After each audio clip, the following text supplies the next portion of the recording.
What's up, catfish people? Hope everybody is doing good this evening. I am out trying to catch some fish on beautiful Lake Wiley. Give everybody a minute to get in here. I just got set up in a new spot, cracking open a ice cold sun drop. Poured into my mug. Oh yeah, the sound of the drink. And that light sitting right behind me. Hey, everybody's doing good tonight. We're trying to compete with, let me see if I can get set up right here so I can block that light. We're trying to compete with Live PD tonight. We're trying to steal viewers from them. They've got about 900,000 viewers. We're gonna try to get 100 of them over here. So hope everybody's having a good evening tonight. I just got set up here. I was fishing down the lake a little bit. Love the sun drop. Thank you. I need to deal with them. I need a brand deal with sun drop. Drink the diet though. The full strength sun drop has a lot of calories. Bobby, have I caught any yet? Well, actually, I haven't clicked off my counter. Technically, I've caught 3. Let me get my counter reset. The Dieter Melhorn fish counter. I'm gonna count 3 catfish because I've caught 3 small catfish. Sadly, I was trying to catch perch when I was doing it. I'll give everybody a few minutes to get in and I'll give you the rundown on what's going on. It's a pretty nice evening tonight. We've had thunderstorms all day and I kind of waited around. I was out of town for work, flew back in this morning. Decided to try to come fishing for a little while tonight because I had a feeling the storms would keep a lot of the weekend warriors off the lake, and I was right. There's not a lot of people out here, really nobody out here. So it's a nice calm night. There's a little bit of a breeze. I came back out to the main river channel. The place I was in was kind of up in a creek cove. There was no wind blowing. The bugs were horrendous. I'll show you some video in a second. There's also a mayfly hatch going on. So there's all that going on, but enough people in here. I'll go ahead and let y'all know. I got out before daylight or before dark, caught some bluegill. So I've got about a dozen bluegill, and I've got some minnows, and I've got I got enough to fish with, so I'm good there. But what I'm trying to do is I want to try out a new light that I've got, and you can kind of see it glowing there over my shoulder. Somebody sent me a submersible LED light. I'll show you the name of it here. Let me grab it in a second.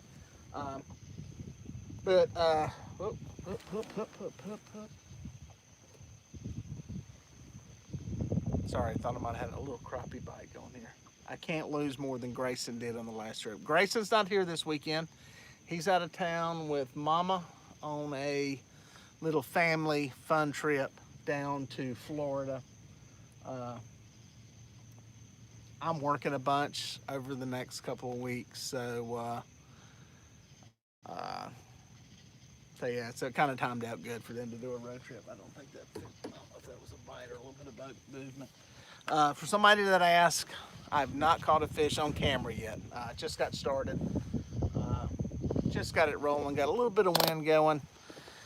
Take a look at the radar. Sorry, it's moving the phone there. The radar looks good for an hour or so.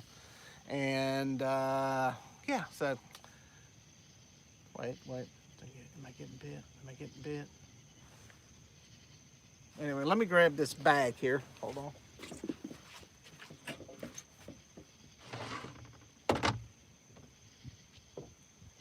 Dead air. Nothing worse than dead air while you're doing TV. There it is.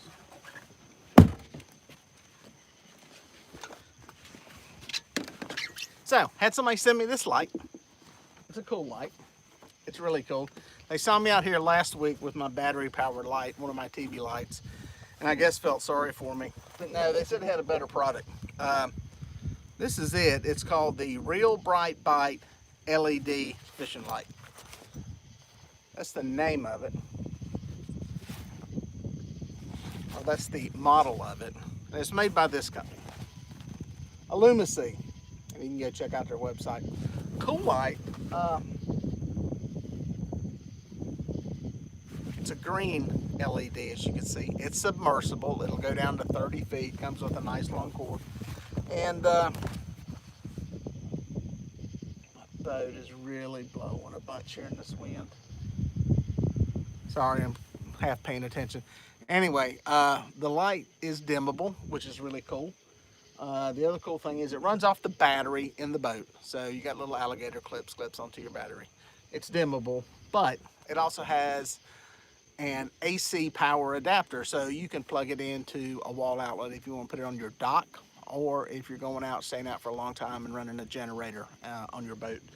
Or I guess you could run it off a power inverter if you wanted to, but I don't know why you would do that when you could just clip it onto the battery. So it's a pretty cool light.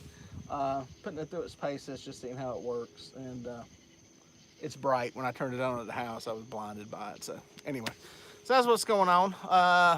Let's see what we got all in here. Got a good little crowd of people coming in.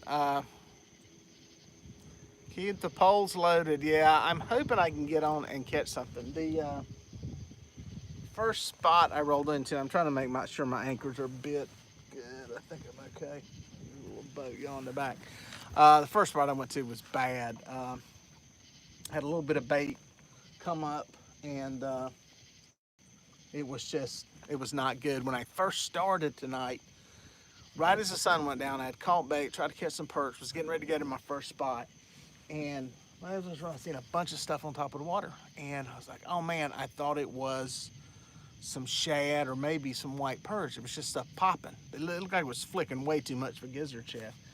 So, you can barely see at this point. The sun's down, and I threw the cast net 2 or 3 times.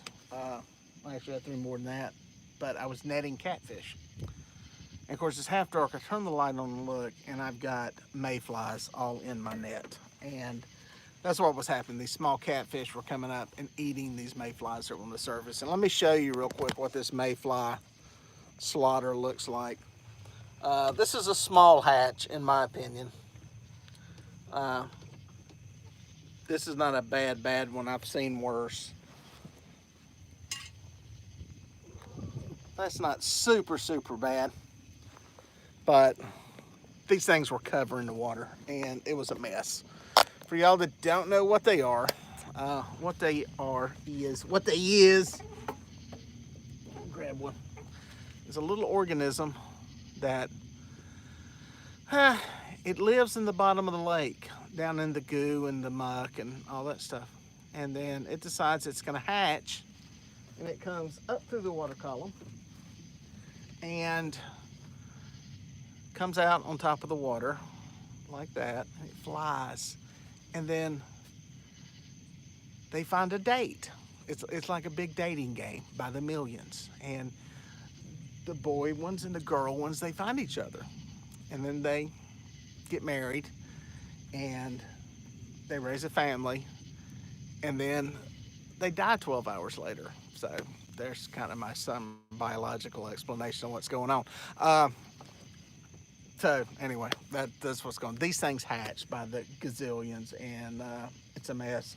But it looks like they're done right now. It happened right at, when it happens right at sunset. So that's where we're at. It does have an effect on the fishing, I believe. I think a lot of these fish get fed and feed up, and I think it has a bad effect on the fishing. So it is what it is. Decided to come here and try this spot. Because like I say, there's always a hungry fish somewhere. So that's what we're hoping for. I've got 2 crappie rods out with minnows staggered in the water column. Right now, I mean, I'll show you what this stuff looks like on the sonar. There's stuff top to bottom all over the place. Bait, fish, everything. I mean, there's the structure scan. I've got that cranked up. I mean, there is stuff all in there. I mean, it's just loaded, all different depths, different levels, different sizes, just a lot of stuff. And up.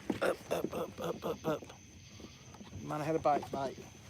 Sorry, I'm out of position here. Might have had a bite. But while we're over here with the camera, I'll show you what the light looks like. I'm not gonna lean out too far, but the light's submerged a little ways down. I got these crappie / perch rods in here with minnows. They're right there. And no real bait pulled up in here yet. The other day when we were here at this spot, we were using regular white light and everything stayed out there in the fringes. So that's why I've got this one over in the fringes. That one's kind of in the middle of it except on the bottom.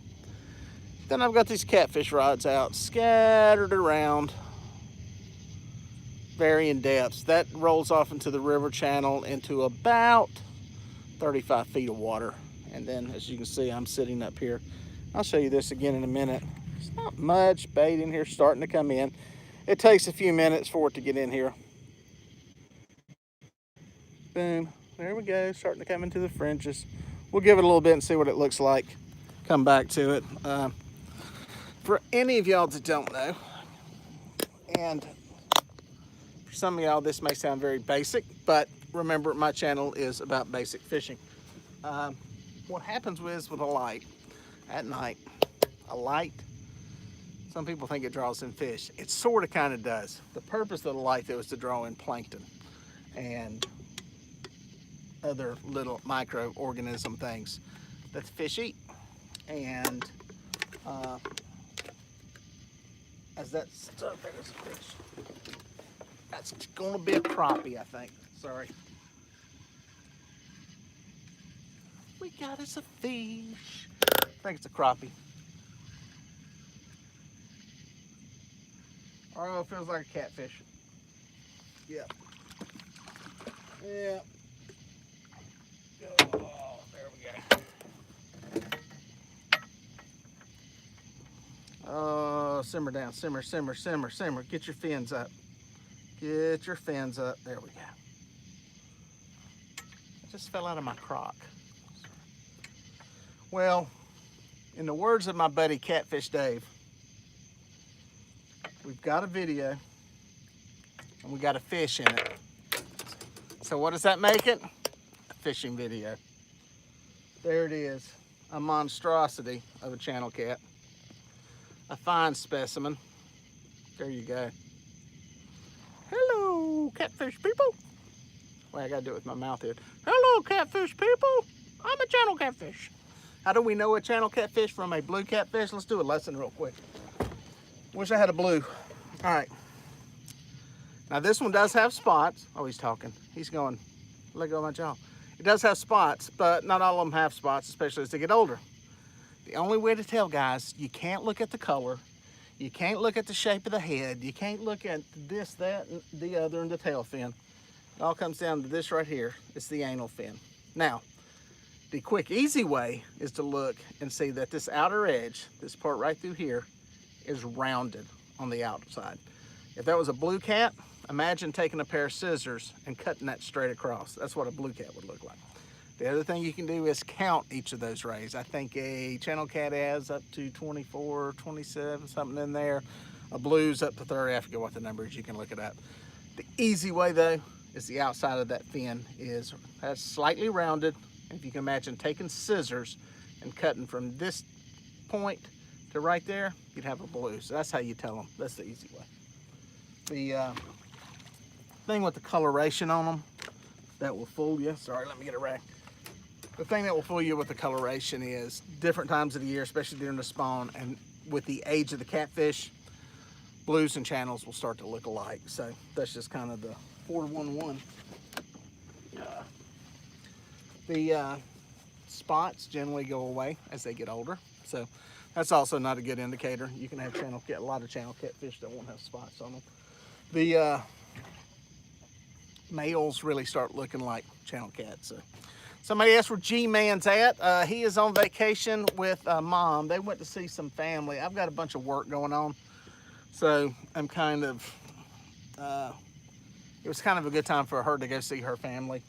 And there was no way I was going to be able to do it, and she wasn't going to be able to go, or I wasn't going to be able to go. So anyway, some people were asking, where am I fishing? I'm fishing on Lake Wylie on the North Carolina, South Carolina line. I am inside North Carolina right now, and I'm fishing for crappie and catfish and whatever is dumb enough to bite.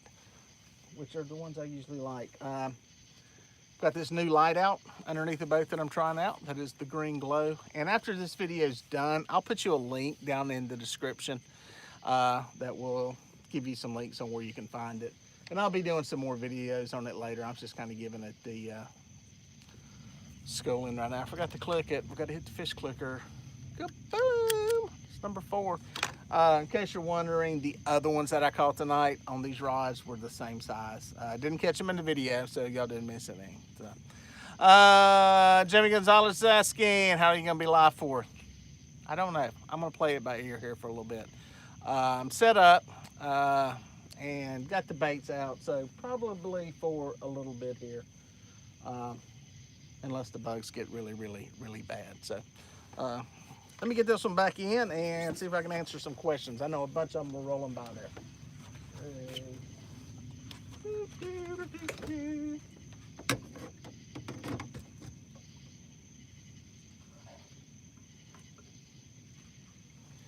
Still here, hadn't fallen in. Just everybody always asks, water temperature about 85. It cooled off a little bit with some of the rain that we had come through yesterday. We had some pretty good thunderstorms and showers here in the area, so that helped drop it a couple of degrees, but it's not down all that much. This will drop back down.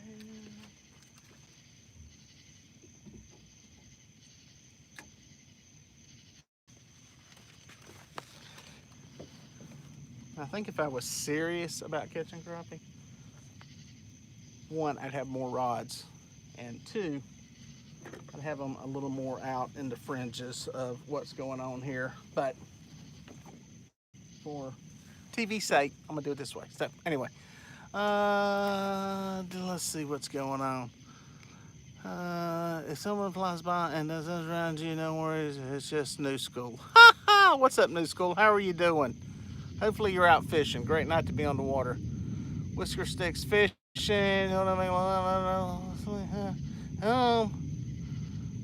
if there's any questions thrown in here, because I kind of miss them when they go scrolling by. And then if I don't answer them and don't get to them while I'm jacking my jaws, then y'all kind of create your own party, and that's the really cool thing about it. Anybody new that came in, welcome to the party. I'm Dieter Melhorn, the name in the channel. If you're new, you're probably wondering how the heck to pronounce the name. So now you know, it's Dieter.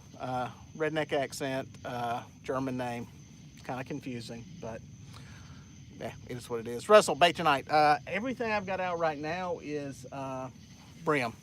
I was hoping to catch some perch, which I got a couple, and but I've just got brim out right now, and yeah, we're seeing how it's going. It's not on fire. I had one of my little friends at the boat ramp. Somehow we always pass each other.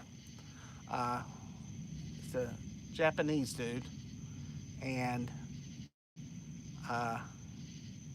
it's funny how he's always coming in when I'm going out. It's like this little timing thing. But anyway, he said the fishing was horrible, so I hate hearing that kind of stuff. So we're gonna see. There's a lot of stuff going on right now. I was talking about this in my podcast. I can't think of the one. I think it's the one coming up Thursday. By the way, Smashley playlist. What was the biggest fish you ever caught? 61 pounds. I've got 2 of them right at 61 pounds. Blue cat out of here. Now, if you count ocean fish, I've got like a tiger shark that was a little over 300, but that's a whole different world. So let's go back to the questions. That's more interesting than my little story with the guy that I run into all the time. And he said, fishing bad. What is your biggest cat? Just answered that one, Albert. Yeah, around 61. Got a couple. I can't get out of that 61 pound range. I'm stuck there. I've got like 4 or 5 fish right at the 60 pound mark, which that's a good problem to have, I guess, because not everybody has those fish. Thing about summer, fishing's on fire one night, slow as crap the next. Yes, Lee, that is true. And it's one of them things too. What happened the other night on our live feed, we were out here and it was like 1 o'clock in the morning. All of a sudden we started getting bit. So it's that's what I was telling the guy at the boat ramp, is sometimes this is just a time of day thing. And Sometimes you're there at the right time of day, sometimes you're not, sometimes you have to stay the whole time. So, what was that? A Catfish Dave question. I love Catfish Dave questions. Scroll back up, scroll back. What do you think about Catfish Dave can't say or spell your name? Air run, Catfish Dave is way smarter than he plays himself off, and he can spell my name. He's a good guy, and I appreciate him saying my name that many times in one video. So hopefully some of his subscribers will come over and check my channel out. As I encourage all y'all who, if you're not familiar with Catfish Dave, go check his channel out. It's very simple, Catfish Dave. He and I are different as night and day in what we do content-wise. He is a bank fisherman, 100%. And I am a boat fisherman. Really all my content's been boat fishing, so but I started out bank fishing. So yeah, we're as different as night and day. The way our videos are done, totally different. But as I was telling somebody today, there's a place and room for both of us, and I feel pretty sure there's a need content-wise for both of us. So it's when he says my name, it makes me happy. I actually interviewed him. A couple of people said, why don't we do a video together? We've actually had 2 videos together. I made a cameo appearance when I was in Tennessee and he was bank fishing. I dropped into one of his videos, and that is on his channel. And then at the Catfish Conference this past year, he sat down and we did an interview, and that is on my channel. So if you go back and scroll through that, you will find that. And I feel sure that when I'm out there in a couple of weeks, a few weeks, I'm gonna turn the water on the live well. I'll get together again with him. I want to do a podcast with him, and so it'll be fun. He's a good guy. Got some good content, and he'll be getting back into his element here soon once temperatures start dropping. And as he says, the deer hunters leave the lake, which I'll be one of them. I usually go into deer hunting mode here now. Still got a few weeks though, so trying to catch what I can while I can. Man, this is bad. This is bad. Thought I just seen something swim in the fringes of it. I really want to see like a big 60-pound fish swim around his head. He said, you can't use circle hook with a bait clicker, but Catfish Dave does, and he catches monster cats and never gut hooks them. Well, that's true, Joe. My advice is not to use a circle hook or not to use a clicker with a circle hook. It defeats the purpose of the circle hook. You can do it. You will catch some fish, but you're better off using. The one thing about Catfish Dave's setups is he doesn't use rod holders, and he almost has to use some kind of setup with clickers because it would drag the rods into the water. If he would have those things in rod holders, and he said he doesn't like to drive them and mount them into the ground, and I understand that can be a pain in the butt, and depending on where you're fishing, it's very hard. But yeah, if you don't have a rod holder, it really kind of defeats, it really is not going to set the hook like it's supposed to. That's what I was saying in the podcast, is that having rods mounted in a rod holder, especially for drifting, they're very effective. And it's just having that resistance is what keeps the tension on it and pulls the hook to the corner of the mouth. So I never suggest that anybody use circle hooks when they're using clickers. You can, people will catch fish, it's going to happen, but I don't suggest it. Let's see, what is your favorite catfishing rig for big cars? I like a big grapple hook for big cars. I know that's a typo, Albert. I'm just giving you a hard time. Dude, I use the Santee Rig. I've got Carolina rig too. I've got some rods here that are getting ready to go out. I got them on here. The old Carolina rig's hard to beat. This one's got a great old big 8/0 hook on it. Carolina rig, just up here. It's got a swivel, and I got a easy sinker slide on it. And change the weight out, take the lead off if you want to. That's the easiest, most basic rig. And then I go to the Santee Rig. I like the Santee Rig better just because it floats the bait up. There's some other ones, some of the 3-way rigs and all that. And I'll be honest with you, I just cut one off here a minute ago. I play around with them, and I try to fall in love with them. And it's just like going back to that mean girl that you dated, just to give her one more chance to see if she's different. She's not. That's the way it is. No, they work. I mean, there's a lot of guys that use them, and honestly, a lot of it depends on how you're fishing. Some of these guys that are fishing straight underneath the boat, bottom bouncing, that kind of stuff, the Santee rig's not going to work for it. It's not going to be a good choice. You know, a three-way rig like that where the sinker's on the bottom and you've got something straight up and down, it's going to be a better choice in those situations. But I don't do any bottom bouncing, so you know, that's usually when I'm anchored or dragging baits. The Santee or the Carolina rig work good, so that's why I go with those. So good question though. Would Santee rig work in shallow water, or do they float too much? I'm 3 or 4 feet while anchored. Steve and I use them all the time doing that. When I go shallow fishing, especially in the spring and winter when it warms up, I use them all the time that way, and they work great.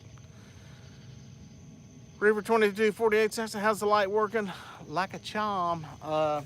It's a very cool light. Let's see if I can get the little dimmer box. It's got a dimmable, it's got a switch on it. I don't think I've got enough coming from my, well, yeah, maybe, I don't know. Let's see here. Yeah, it's got a little dimmer switch on it that can dim it down, make it bright. So yeah, works good. See what's good. Curious about the battery consumption on it, so that's kind of why I wanted to try it tonight. So just to see how long it would run on my deep cycle battery here on the boat. This one I've got over my head that's lighting me up. I actually came off of my ATV. We had a 4-wheeler that we bought and had this big LED light bar on it. And what was happening was these some LEDs, and this was one of them, will wick power off. I think they call it ghosting power or something like that. And it was killing the battery on the 4-wheeler. And you would leave it sitting for a couple of weeks and it would be dead as a doornail. And the only thing I could figure was that was the only aftermarket thing, and sure enough, that was it. So John Inslee's asking a boat setup. Well, I fish on a Carolina skiff, 198 DLV. I'll give you a little walking tour real quick if I don't catch a fish here. How many rods bobbing? It's a 198 DLV. Relatively small boat. I mean, it's sort of center console. Shot of the front. It's the bow. It's kind of a mess right now because of all the dead mayflies everywhere. Look at that, man. It's a killing zone here. But yeah, there's the bow. I got all the hatches open because the anchor's in there. That's going to the batteries. I got batteries stored in this compartment. And drift socks in that compartment. That compartment's got an anchor, access to all the life jackets. Pretty big deck area there. It's got these little step-up seat thingies here. Trolling motor. It's only a 12 volt. Because I really don't go fast. I'd like to upgrade to a 24 at some point.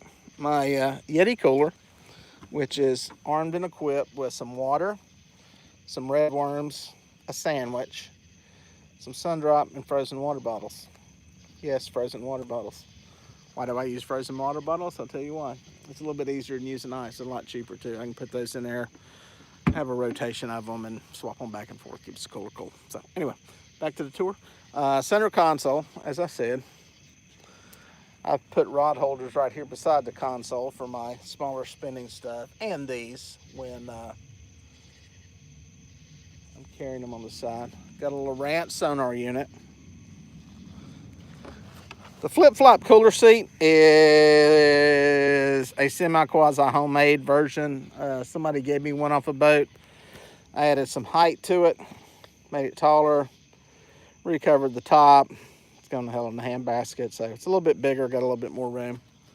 Yeah, it's a smaller console. Reason I haven't run out of gas in this boat is because I can see my gas tank down there. Turn my headlamp on so you can see what's going on here. It's where I keep stuff hidden at. This is where it opens up. I got stuff on this side, stuff on this side. Pretty deep, a lot of storage. And back here, same thing. My rod holders, monster rod holders. I don't run a bar across the back. It's just, I've got 2 in the floor here.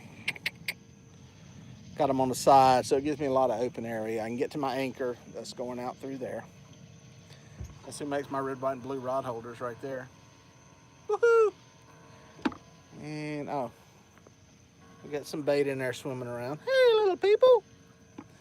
And then we got 6 catfish rods out. These are all Catch the Fever, big cat fever rods, medium action.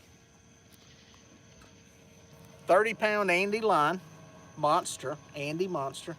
That right there is a Ancient Mariner reel. That right there is a Lose reel. That right there is a Abu Garcia 6500. So it's kind of set up. I got these down underneath the boat. Man, the bait is not stacking up tonight yet. Getting some in here, but it's not on fire yet. Not on fire. So that's kind of the setup. 90 horsepower Suzuki motor. It's 12 years old. So, bam. There's your tour. Let me turn this light off so you can see me. We'll figure out where we were. A lot of people in here tonight. Thanks for joining in. I'm sure there's some people that have never been here before.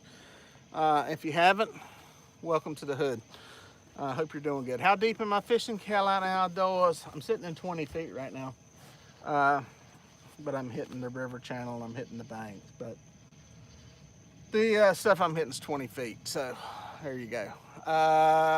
You took Lose reels. What's going to use? You took Lose reels. What's he going to use?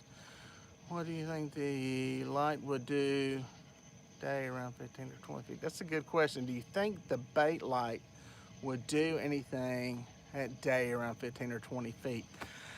I don't think so. The whole premise behind the light is to draw plankton, and the fish come in to feed on it, kind of up the food chain. Small stuff comes in, so I don't know. I don't know. It's bright light. I know that. I know that. I know during the day most of the plankton dies because it can get too much sun or something. So anyway. Biggest catfish caught 78 pounds. We fish all month.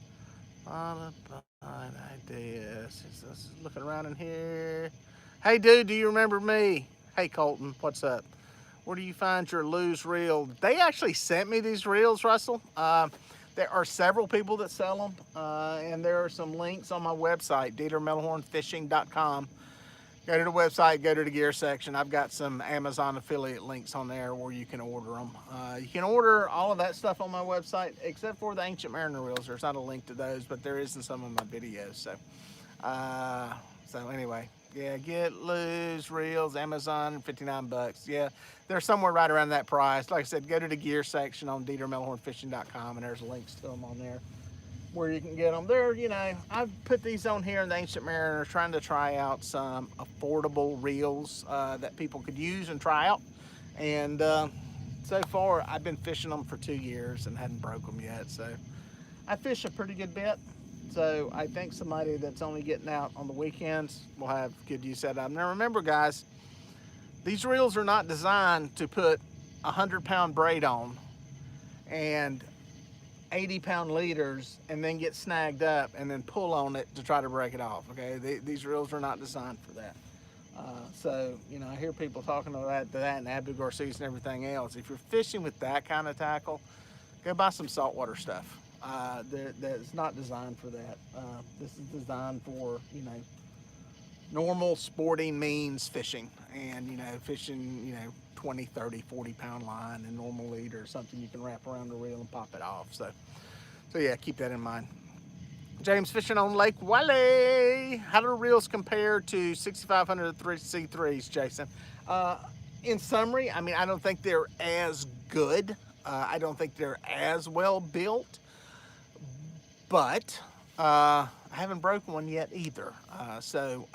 You know, as I say, an Abu Garcia, a real Swedish-made Abu Garcia 6500 is an heirloom reel that you can hand down to your kids, grandkids. You know, some of the ones I'm fishing with, I don't know how old they are. I've got some 5000s that have got to be from the 80s or something. The reels, those reels you can get parts for, you can rebuild them, you can fix stuff. So you know, are these other ones? I don't know. I haven't looked into getting parts for any of them. The Ancient Mariner supposedly has a lifetime warranty on it. So, you know, it, as I say with lifetime warranties, you really don't know how good they are until 20 years from now. So we'll see how that goes. So, but you know, not the other side is I think the 6500s are like start at about 120 bucks. These other ones are 50, 60 bucks. So it depends on how much money you got to play with. I got all mine used. It's getting, you know, all my 6500s and 5000s I got used. It's just getting harder and harder to do that. So hit the thumbs up, everyone. Thank you, Patriots. You're a good guy. Hope you're doing well. Patriots, Patriot Catfishers of America has a show that comes on well, either you're on Wednesday night, and he attracts lightning and thunderstorms. His house has been hit by lightning and almost caught on fire, and then I think this past week he had to bail because he was having another storm and the power was flickering. So, but yeah, check his show out. I think he's on Wednesday night. Y'all can hit him up and get. Oh, I got a fish. No, I got a fish. So, anyway, where was I? Oh yeah, the Catfish Trifecta. Monday is Catfish Weekly. Any of you guys that are new to the catfishing world want to learn something, kind of get in they do a live show every Monday night, Catfish Weekly. Comes on at 8 o'clock Eastern. Tuesday is Chris Souders. He does his Tackle Talk deal. And then on Wednesday is, I keep saying Wednesday, I hope it's Wednesday. I just always see the notification. It's James and his show with some of the guests he brings in. Sorry, I keep getting distracted by this one rod that keeps bobbing a little bit. But then I come on at some point when I'm available. I was available. Oh, we got a fish going to the bank. Let me see if I can get a camera rolling on this. That's bad. It was going that way. It's going that way. What in the heck?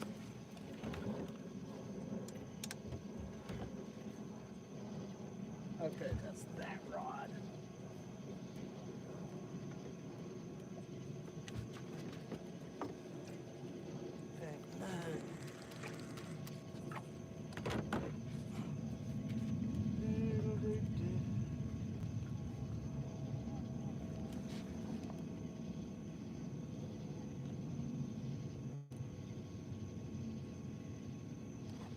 Sorry, trying to get the cameras rolling.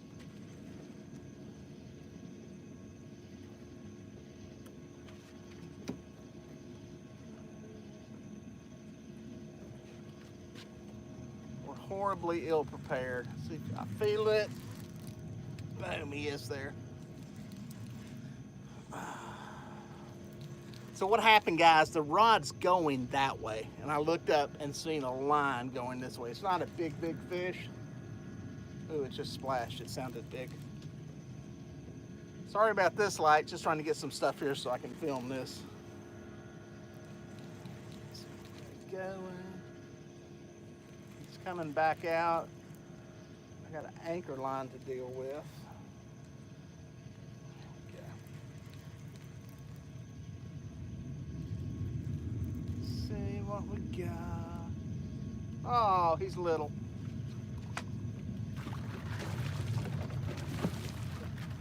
Boom. Popped off.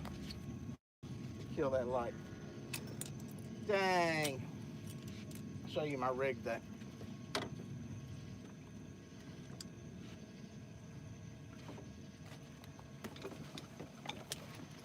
Popped off. He got free. Little small fish. Little blue, probably about 8 pounds.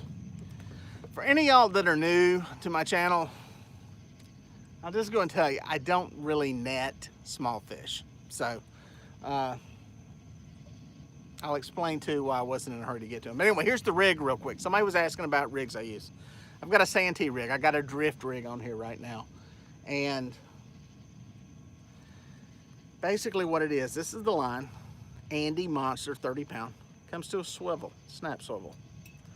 So get it focused on that.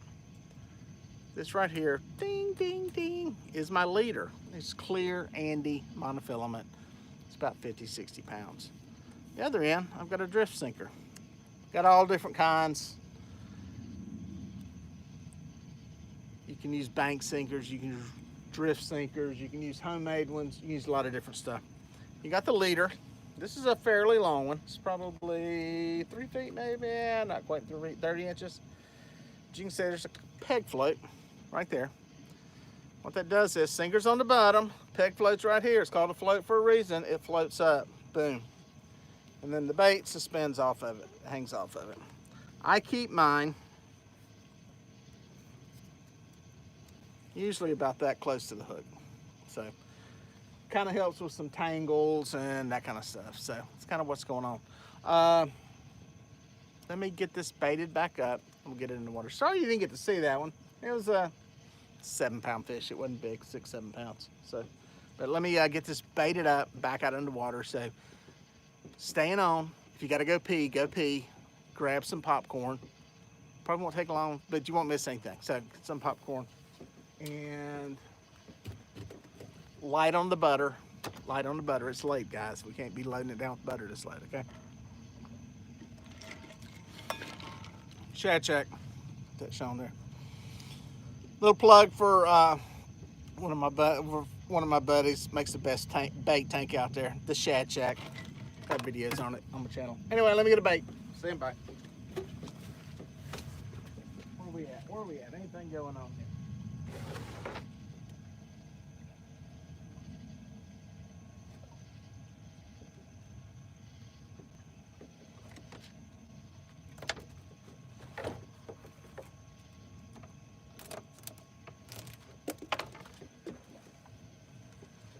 Size hook we got.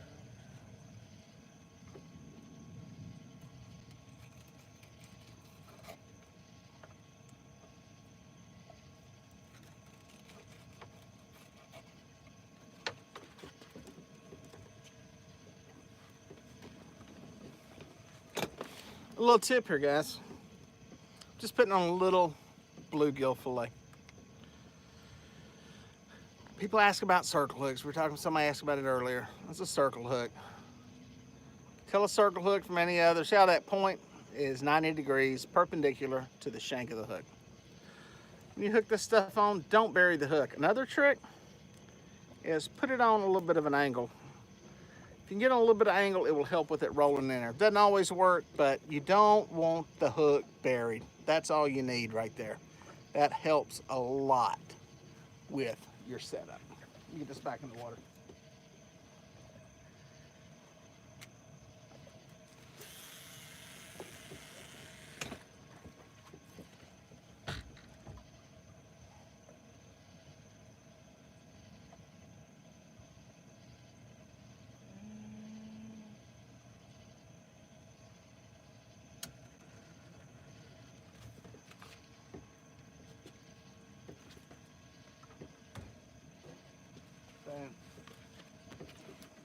All right, everybody's happy.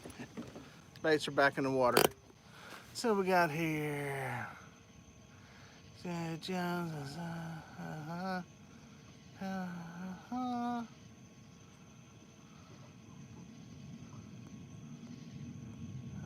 Fishing, not catching. I'll have to go check that out.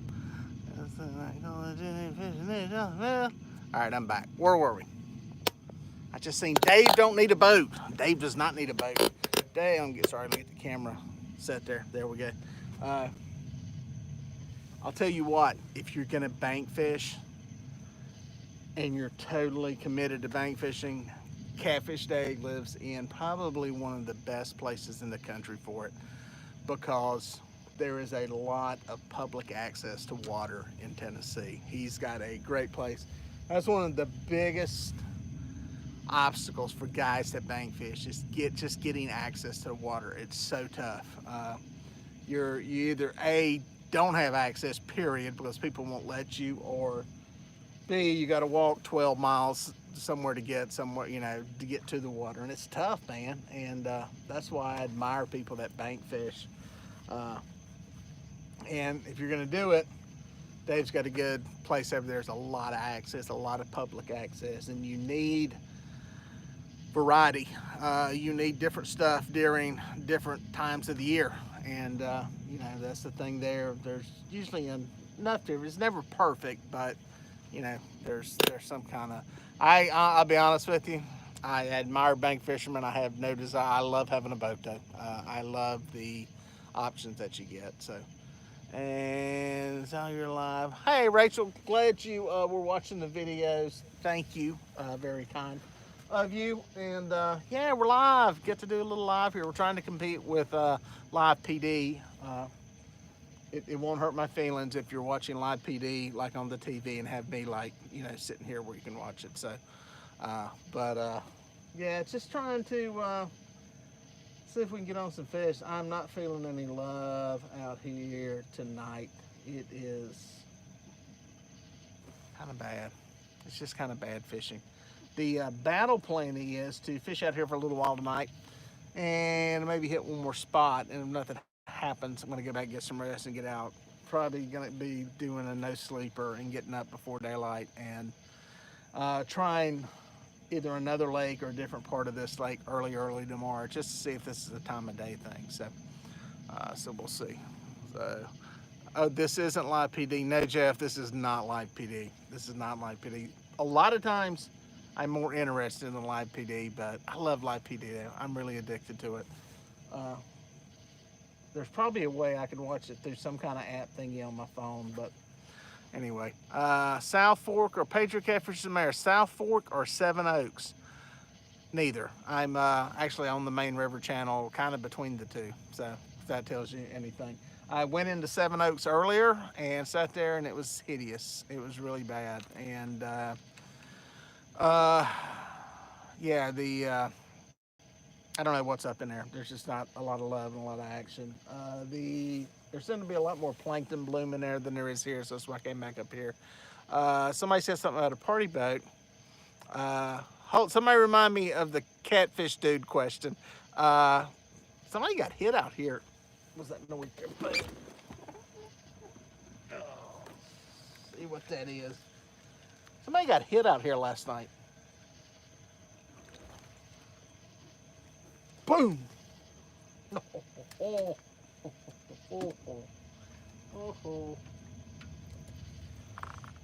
Sorry. Bam! Crappylicious, baby! Bam! Got one. There he is. There you go, guys. What do we say? Any fish caught live? It's a good fish. Bam! I'm gonna try.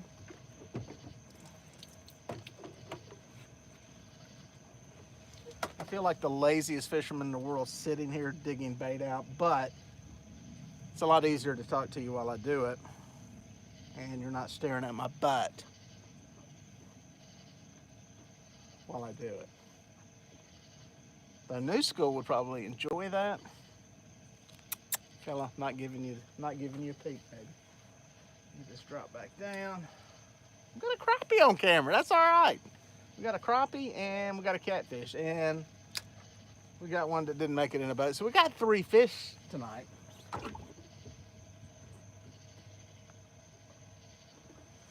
By the way, that fish at the side of the boat counts. I count that. Some of you may not. I count them when I'm fiddle farting around with them. So boom, did I count that one? I don't think I counted him earlier. So that'd be 5.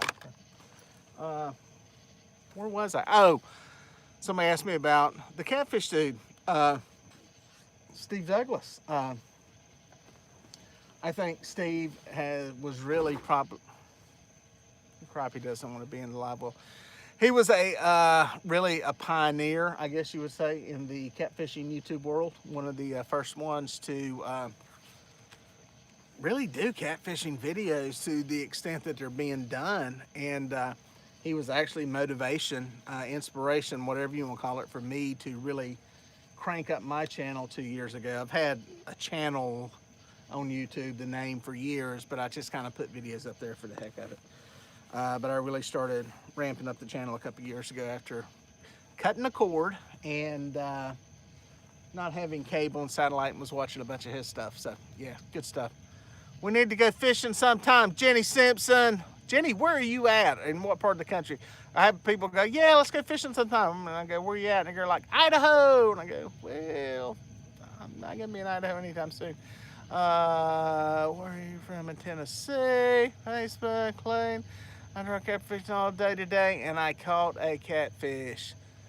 Well, Dustin, I actually heard something very similar from somebody today at the boat ramp, that the fishing wasn't good and they were fishing pretty dang hard.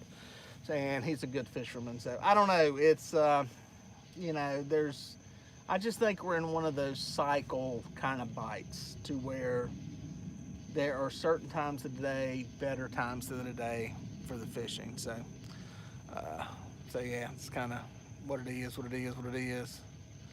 Let's see. I cut the cord this week, saving $100 a month. Yeah, Jim, I'm telling you, dude, we were paying a fortune and we weren't watching it. And, you know, I'm gonna be honest with you, I don't miss it a single bit. The only time I notice it is when I try to watch a NASCAR race that is not on the major network. If it's not on Fox or not on NBC, if it's on NBC Sports or FS1, I don't get to watch it. And the only other time would be maybe some football games, but the Panthers are always on one of the majors, so there you go. Any fish tonight? Dustin, you must have tuned in late. We got 5 catfish, only 2 on camera, and a crappie. So we got 3. Oh, what I was saying was, somebody got hit out here last night. There were some guys in a bass boat that had to jump in the water, and a drunk didn't see him, ran into him. Luckily, the drunk was sober enough to realize he hit them, or hit their boat, pulled them back in the boat, and anyway, he got a DWI charged with boating while drinking. Do you know what happened to Steve? Why he isn't really posting videos anymore? Carl, he is so busy with his rod business, his nets, his anchors, and all that stuff that I don't think he just has time. We had kind of tried to get together and fish some, but it's just hard. He's got that going on. He's got the Catfish Conference. He's got the Mad Jacks tournament, which I think is going on tonight. And yeah, dude, it's just, he's got a lot, man. And he's at that stage where he's got too much stuff for one person to do. He needs somebody to delegate it out to and farm it out to, and that can be tough. So yeah, that's why, and that's where it's paid, you know. So you're stuck with me and Catfish Dave and Chris Flores and Chat Cats. Yeah, all the second-class citizens. So anyway, no, he's a good guy. There's like I said, he was one of the pioneers in doing it. So there you go. James, no mosquitoes out there. It's funny you ask. I don't know if you saw the mayflies. I'll show you the mayflies for anybody that missed it. These are all the dead ones. And the last stop I was at, there was no breeze. There's just a little bit of a breeze right here. Just enough to knock the bugs down. The last stop I was just covered with, the light was covered with them. We got just enough wind to keep them knocked down, so we're in good shape here. Oh, see tobacco pop. Oh, no back pop. Oh, no back pop. But yeah, so kind of good here. So you trying to win the 6 blue catfish rods? No, I'm not. I saw something about that Muddy River catfishing had going on, but I think you got to catch it on one of their rods, don't you? I think. And yeah, I don't have any. I don't have any of his rods, so I won't get to win that prize. So, do you have a go-to bait if fish are not biting that you will try? Thomas, I don't know if no. I mean, if there was a secret, like magical bait that would always work, I'd use it all the time. You know, bluegill's hard to beat right now, but I mean, really, if you're on the fish right now, anything will work when you've got the right combination of fishing going on.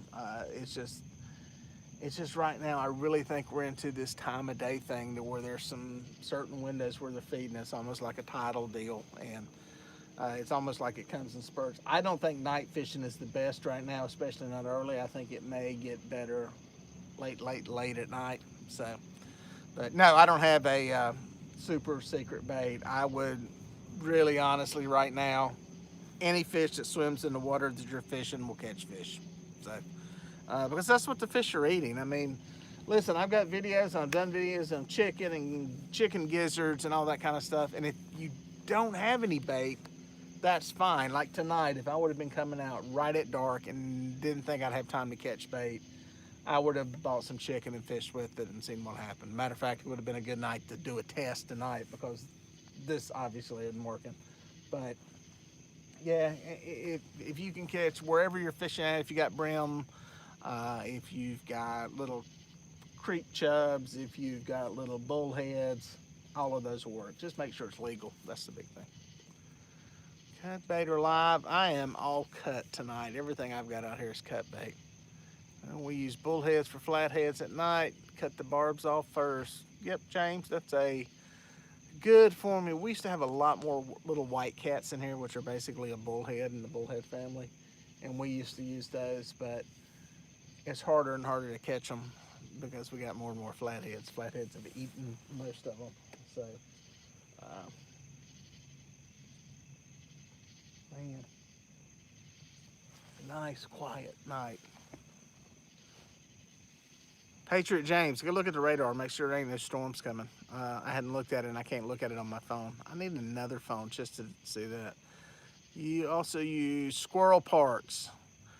You can use squirrel parts. I know there's one person here that uses deer hearts, and I'm sure squirrel parts would work just as good. Maybe we could have fished Big Allison. Well, here's the deal, Carolina Outdoors. I sat there and looked at the radar, talked myself out of going. The rain started to fall apart, and then I decided last minute. I may be down there tomorrow night, so we'll see. I'm gonna try going early tomorrow. I think a lot of the good fishing is on the lower end of the lake, so that's just my gut. That's just what my gut's telling me. So, and a big old flathead. No storms on radar. Thank you, David. That's good. I know most everything was falling apart. Mark C, I've only got one perch. I'll be honest, I thought putting this stuff out under the lights I would get some perch in, but so far no luck. So it's kind of the way it went the other night. We had stuff out, and it just it took a while before we got bit. So I don't know if it's going to happen tonight. Check this one just to make sure. I don't know if it's going to happen tonight. If I wasn't live with you guys, I probably would move right now, but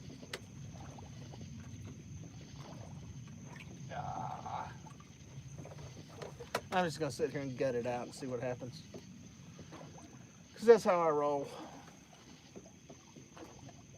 I don't think there's any secret spot to roll up into to catch a bunch of fish right now. There may be later. I just don't know. I'm torn.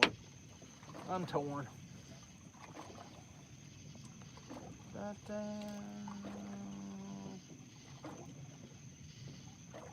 goodbye.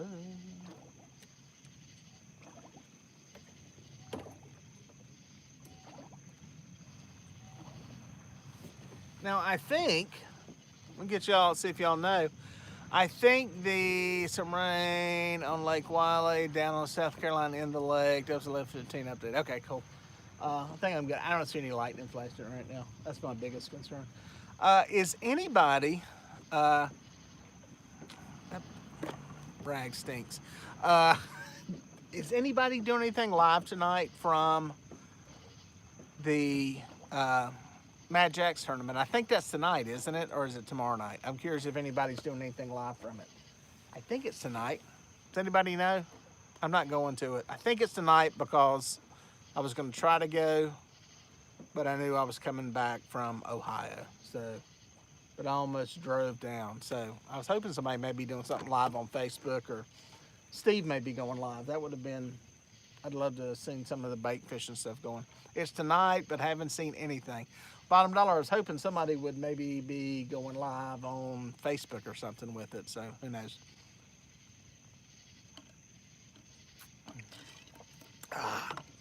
Your mouth gets dry jacking your jaws for this long. You got to keep them lubricated with diet syndrome. A little bit of bite, not a lot of love. Get some in the fringes. Well, he's awake. I'm back. Baby woke up. I'm glad I don't have to deal with that anymore. Shh. Wabash River. Wabash, where is that? No, I've never fished it. I have never fished that. I'm just scrolling through the thing here. It's a night, but I haven't seen the thing. Have you ever? Yeah. The what is that? The Manster. Hey, have you ever met the catfish and carp guy? I assume you're talking about Luke, and yes, I have. I met him at uh, the catfish conference this year. Actually, matter of fact, he used my setup that I had there to tape some stuff. And yeah, really nice guy. A lot of people say when they meet me that I'm taller than they thought I was. Well, when you meet Luke, he's taller than you think he is. A very tall guy. Very nice guy. Great family, great kids. He had his wife and kids there with him. And yeah, good guy. He's the man as far as YouTube channels go, as far as just subscribers and views and content. He's the one that I'm kind of chasing, but he's way up there. So give me about 18 or 20 years and I'll catch up to him. So no, he'll be around. He knows what he's got a system down for what he's doing. So say, what are your favorite sinkers?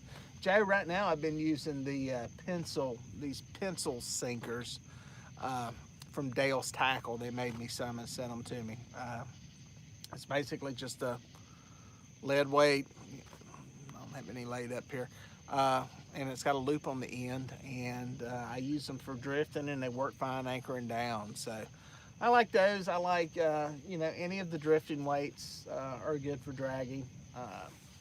Drifting sticks makes a good one. There's some other people. I've got some videos of some stuff recently that I've been trying out, and they all work good. As long as they sink, I like them. Sinkers have to sink. So felt like a toddler standing next to Whisker Sticks. Whisker Sticks, how are you doing, buddy? I never got the full detail, but Whisker Sticks make some neat little LED lights that go on your fishing rods. And I think he got ate by a dog or something. I mean, I ain't trying to be funny, but I think I heard something, but I never heard the whole story. And I think he got attacked by a dog or bit by a dog or something crazy like that. So you'll have to fill everybody in on that. What weight? 2 ounces. I like something right around 2 ounces. I could go lighter, but 2 ounces is a good middle range. So Seth, no, there's no big fish yet. I'm just not feeling the love here. I'm almost tempted to jump off of here, sign off, go anchor up in another place, and get back on. But I don't know. Would y'all want to come back? Would y'all come back and watch if I did that?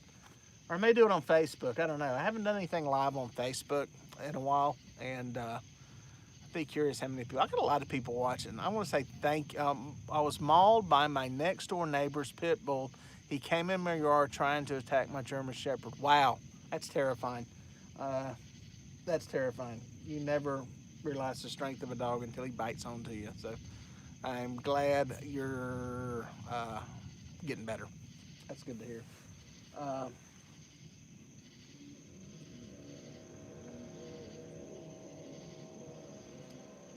That's the sign of a drunk.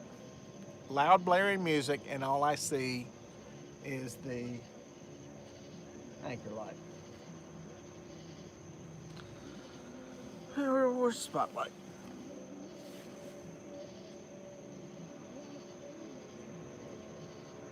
No, he's staying away. Sorry, I keep an eye on people out here in boats. There's so many drunk idiots out here that,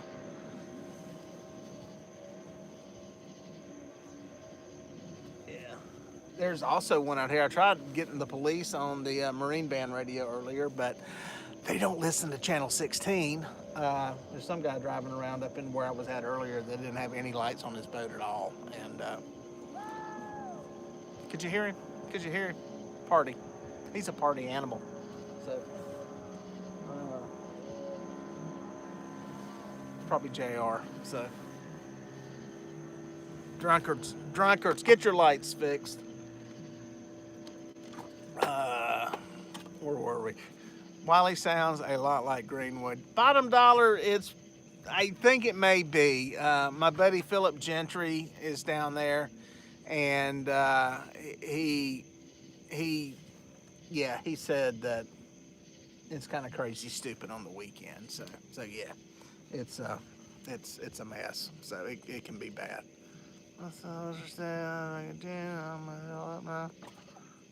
Thank you. Dude, I didn't even hear you had a GoFundMe set up for any of that. That's not surprising. Sometimes I get out of the loop on stuff of what's going on, so that's not good. I'm glad you're getting back on course though. Kind of missed you. I kind of hadn't seen you a bunch, so that's kind of how I found out something was going on. So not fun.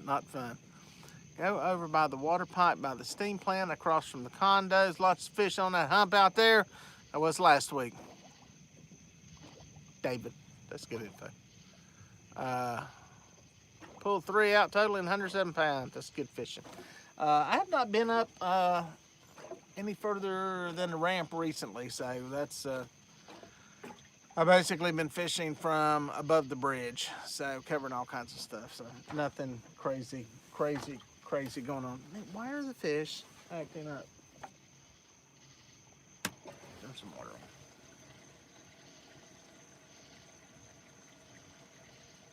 That's weird. Yeah, not happening here. Yeah. You ever take while out at night? What was that? I don't know where you were going with that.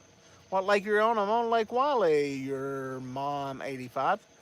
And yeah, I'm on Lake Wiley, on the North Carolina side.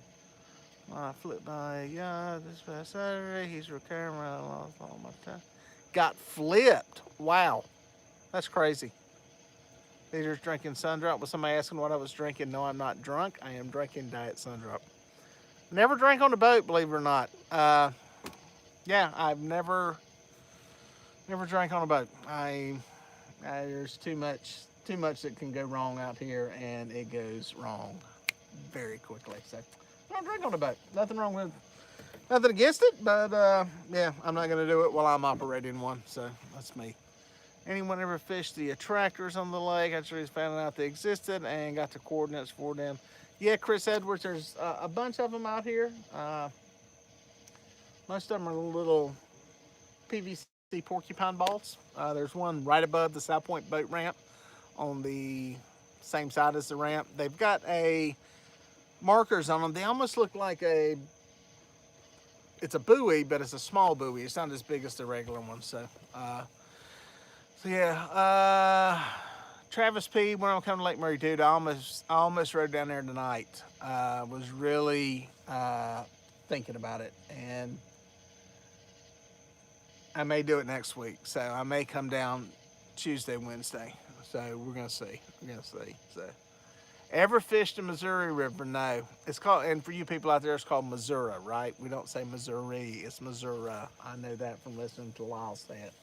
So, no, I haven't. That whole river thing is something I wish I had the proximity to learn to do and get good at, but I just don't. It takes time to learn it. Our rivers, it's a different ball game out here. Somebody was asking me about that today, and it's a different game with our rivers. They're totally dam driven, and we just don't get the constant current, and it's just a different deal. When we do get constant current for a long time, it's It's just a whole different way of fishing. So I'd love to learn to do it, but I'm really happy and blessed and thankful to be where I'm at because we've got some pretty dang good fishing out here.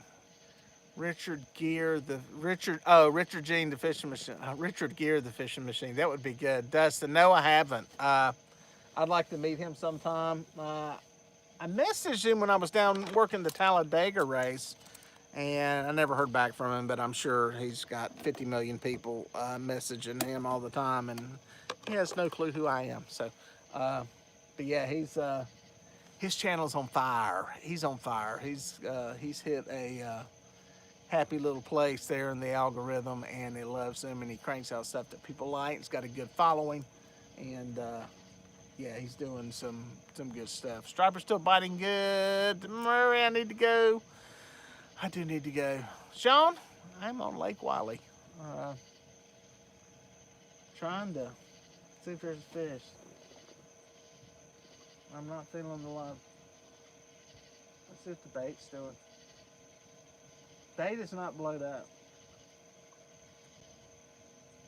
There's bait, but it doesn't look scared. You know what that means? It's just kind of swimming around like very leisurely, like it doesn't have a care in the world. Ever streamed on Twitch? That's a very good question. I haven't. My buddy Luke from Northwoods Angling does, and I think he does a lot on there. I've got some.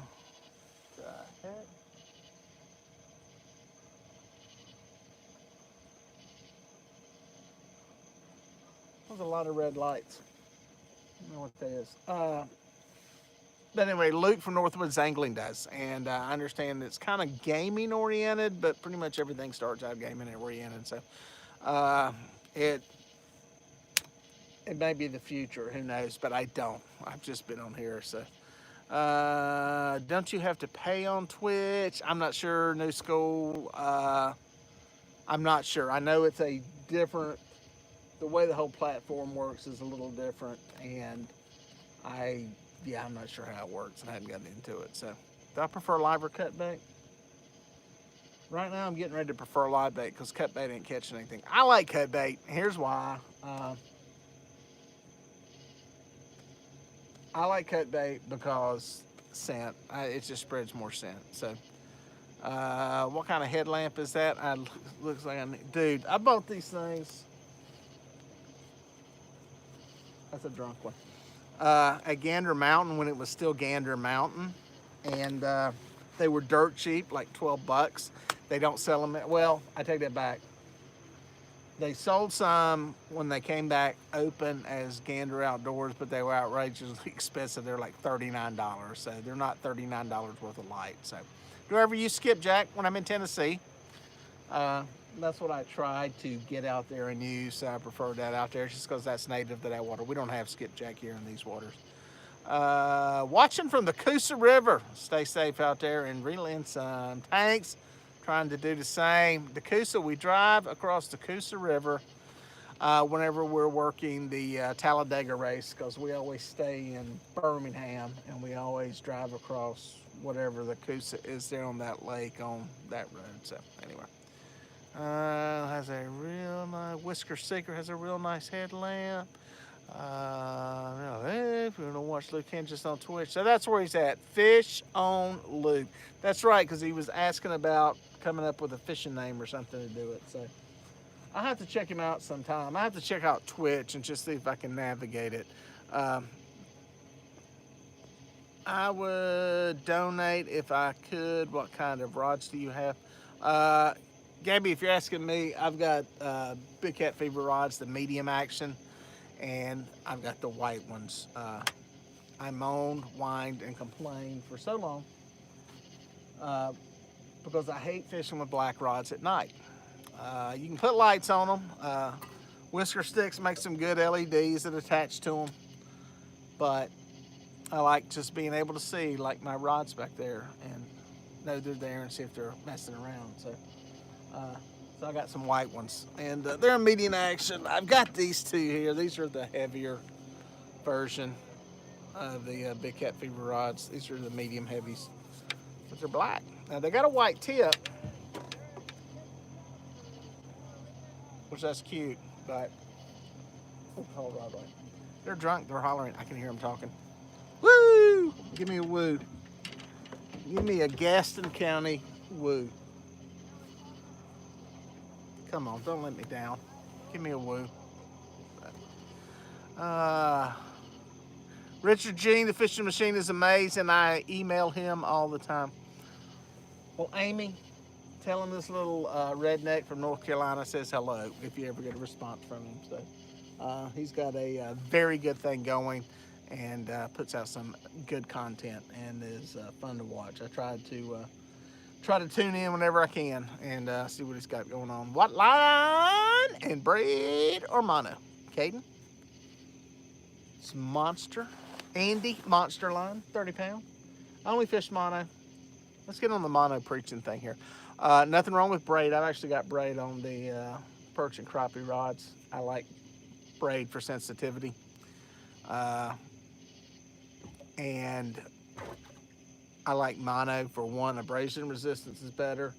I like a little bit of forgiving stretch, and it's just a lot easier to tie knots on 20 or 30 pound mono than it is braid. So that's my take on it.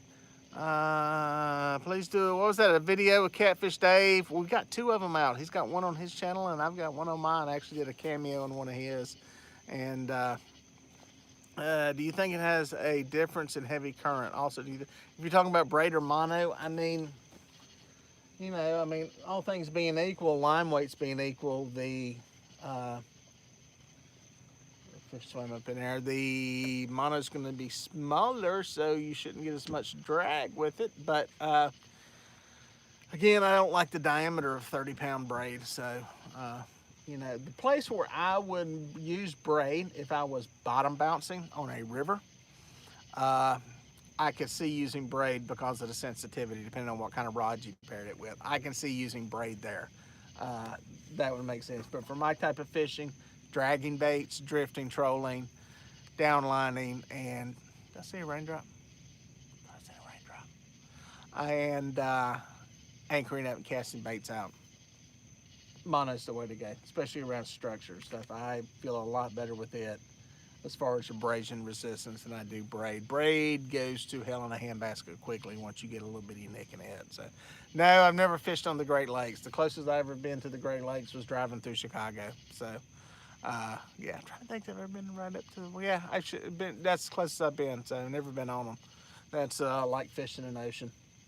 Is it raining? Like I hear rain over there.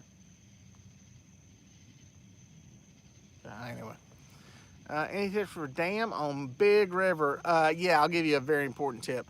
Don't get too close to the floodgates when they're spilling water. If you go to Dieter Melhorn Fishing on Facebook, I got a video on there about some guys I know out there, some guides that rescued some people in Tennessee that got too close to it. No, those dams, man, it's you got to be careful in them small boats, especially if you're fishing out of any of the John boats, those metal boats. They fill up quickly. And if they're turning a lot of water, especially out of floodgates, it can go bad quickly. What happens in a lot of that stuff, you get like a backdraft of water, a hydraulic going on where it's sucking water actually back to the dam. And if you ain't got enough motor and you get pulled into it wrong, your nose is into it and you're screwed. So you got to be really, really careful around that stuff. So fishing them though, I mean, I fish them a little bit, but it's, I don't know if you're trying to do it out of a boat or do it from the bank. It's starting to rain. Who looked at the radar and said it wasn't going to rain? It's raining on me. I'm getting wet. I'll pop my bimini up. Stand by. Does anybody know how long this rain's going to last? Anybody got an idea? I can't look at my radar right now. Dadgummit. It's kind of dumb to sit here with the top not up. So hold on a second. I'll let y'all watch me so nobody thinks that I've fallen out of the boat.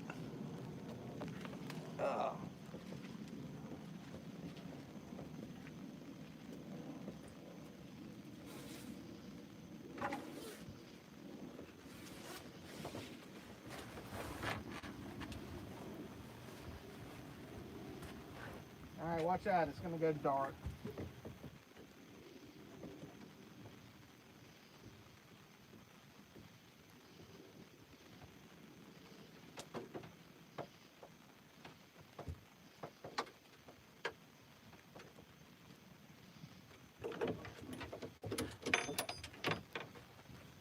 I'm still here, people. I'm still here. I'm still here. Just putting the top up. Putting the top up. As it starts to pour. Still here. Told you. Just hang on. We'll have light back in a second. No need for alarm, people. Just move quietly to the exits.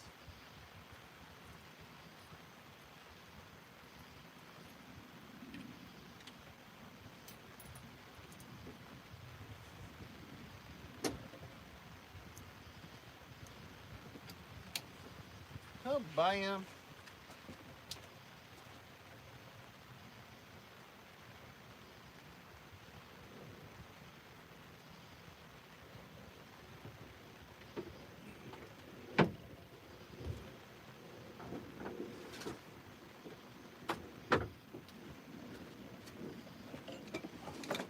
Okay, where were we?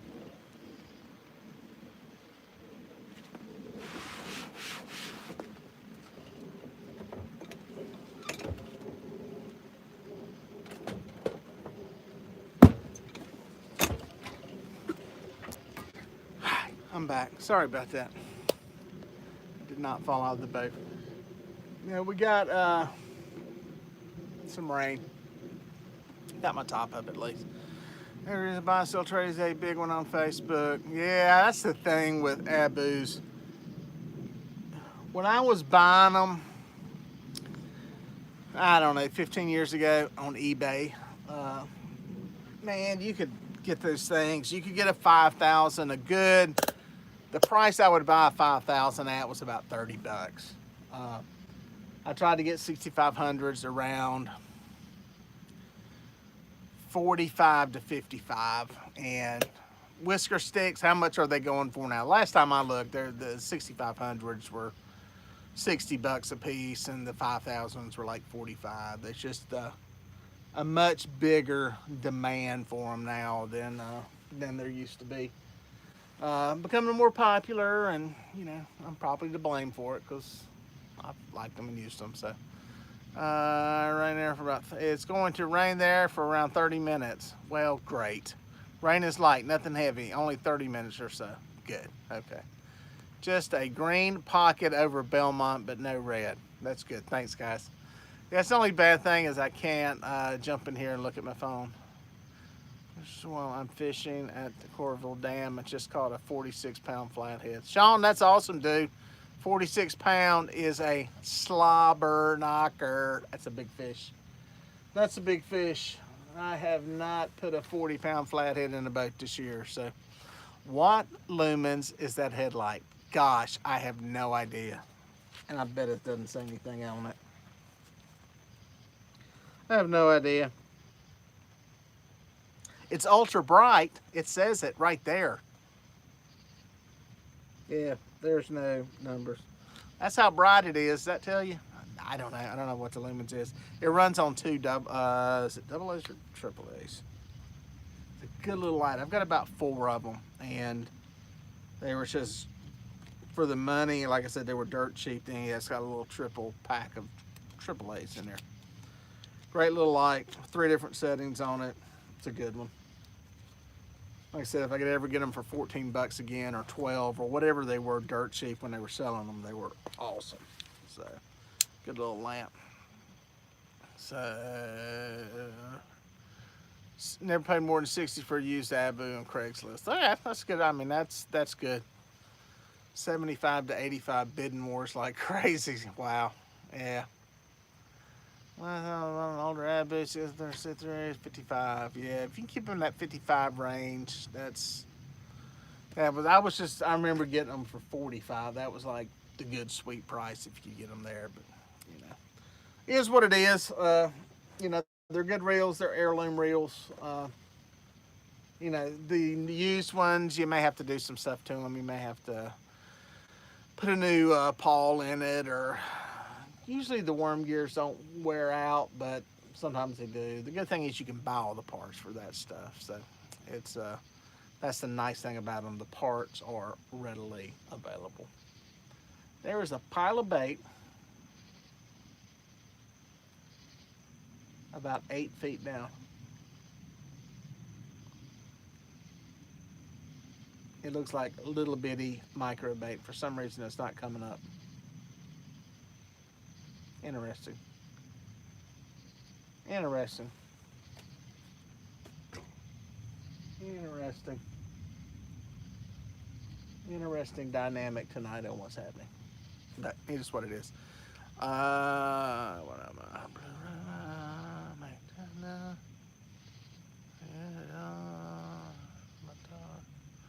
Like for my GoPros at night. Indiana catfishing.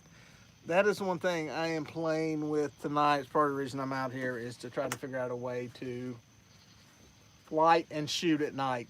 The bottom line is it sucks no matter what you do. Trying to shoot out here at night. It's to do it right. I've got this one light which does okay until you're facing the other way, and then you just have a mess. So I'm trying to work on a couple of things. I need 2 lights that are elevated on both sides, and fishing in the middle is what it comes down to. But do I ever drag corks, Mr. Shaky Head? Mr. Shaky Head, that is a bass fishing name, and you're on this channel. Thank you for being here. That's very cool. Yeah, if you're talking about using like Santee Rig type stuff, yeah, I do a lot of that kind of fishing. I got a lot of it on here. If our bite, that's probably what I'll be doing tomorrow morning if I'm out here. I gotta make a decision here shortly on going to bed and calling it quits and coming back and trying tomorrow. But yeah, that's a good thing to be doing this time of year, to catch catfish here to cover water. Catfish. I'm just scrolling through this stuff here.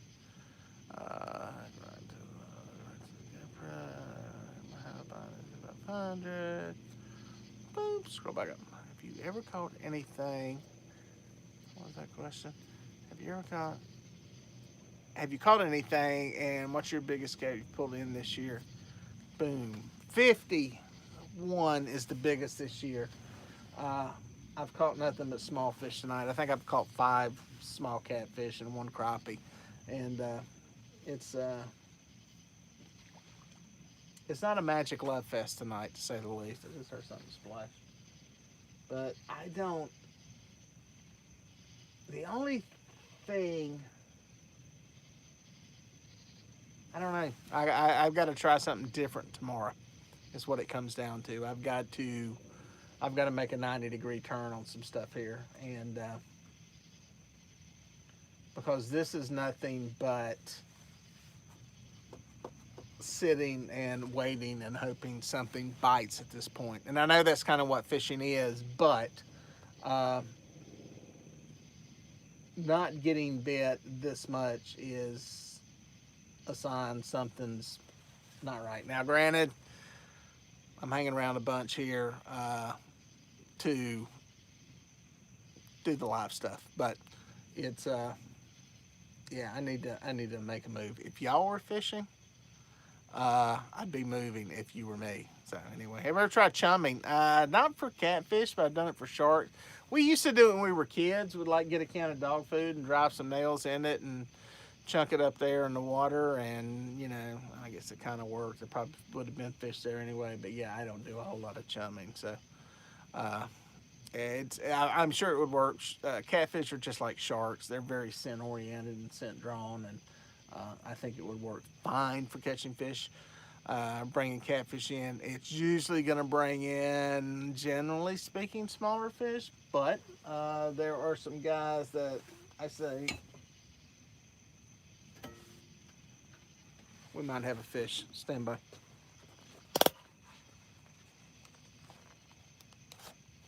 Might have a fish. Shh. We got a fish.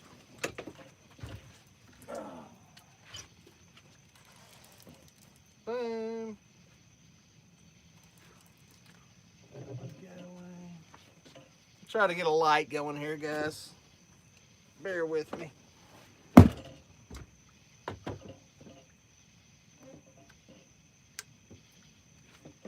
Well,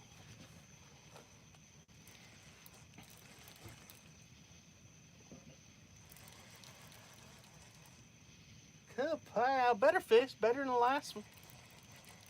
I'll have to boat him at this side of the boat. Sorry about the light down there, but I need it for this other one. Let's see what we got here.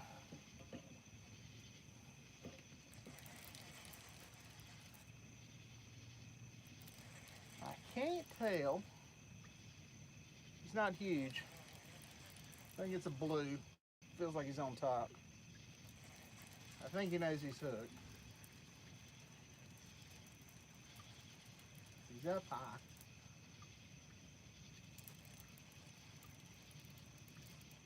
See what we got here. Head shake. Feels like a blue head shake. Big splash.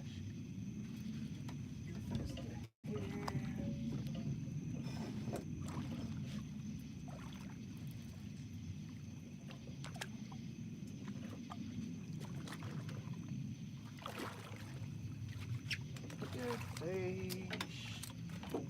Better fish.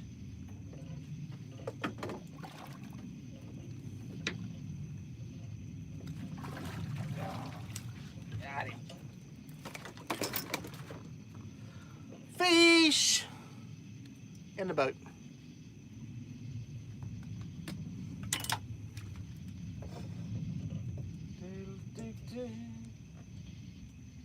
Weird.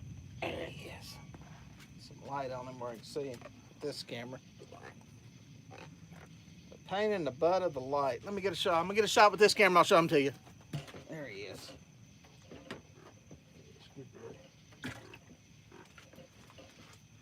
There it is, guys. Nice little blue cat. See that anal fin on that, how it's flat on the edge? Good one. Good fish. Straighten out so you can get a good picture. There we go. Yeah.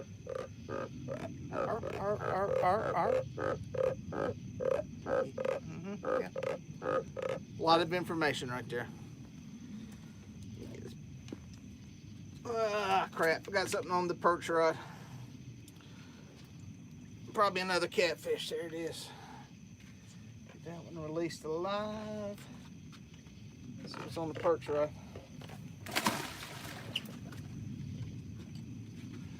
Change the game over to this side.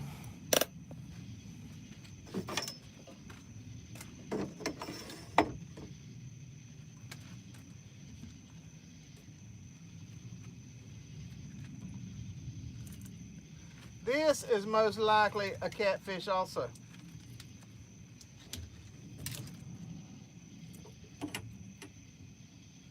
Sadly, it's on very small, fine line. Whoa, we got line ripping. Get this thing out of the way. We got one taking a line behind me. I gotta get this sucker off here. Come here. Come here, come here, come here, come here, come here.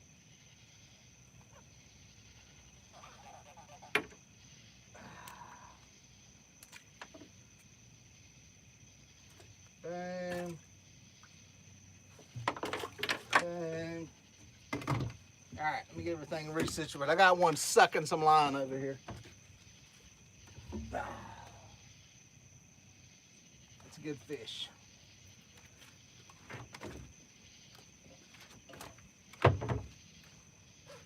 That is a good fish.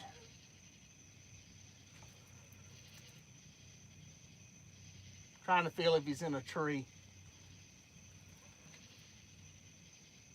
Nope, he's not in a tree. There's a tree here that I'm anchored on. And that's why I'm keeping the angle on this rod so high. And I'm trying to keep him above that tree. Whoa, whoa.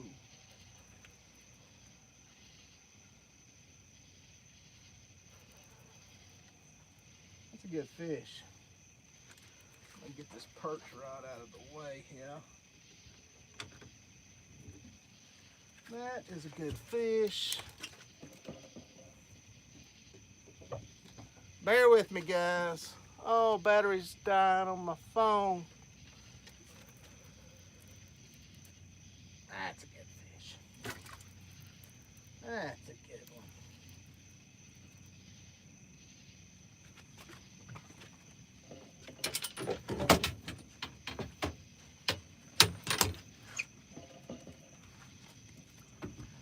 We're gonna net on this one.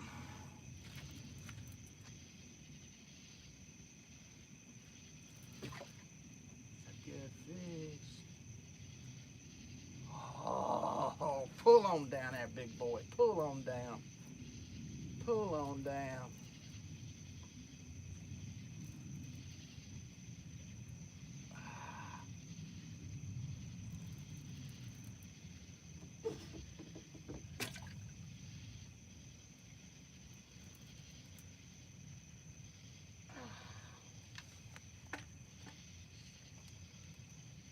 Straight underneath the boat.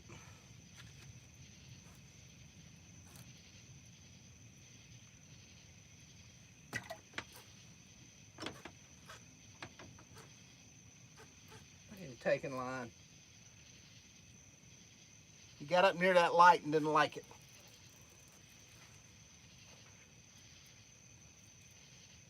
He's bulldogging down like a flathead.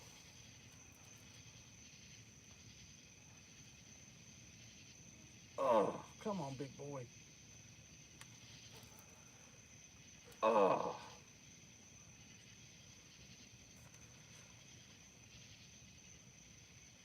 Wow. It's a lot of fish. It's a lot of fish.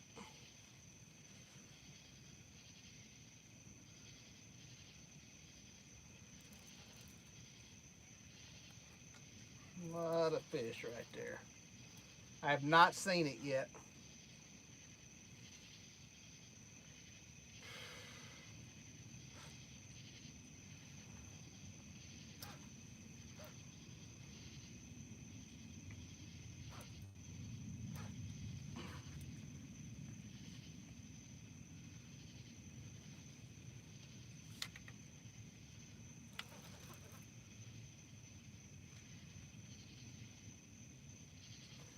A lot of fish. Ah.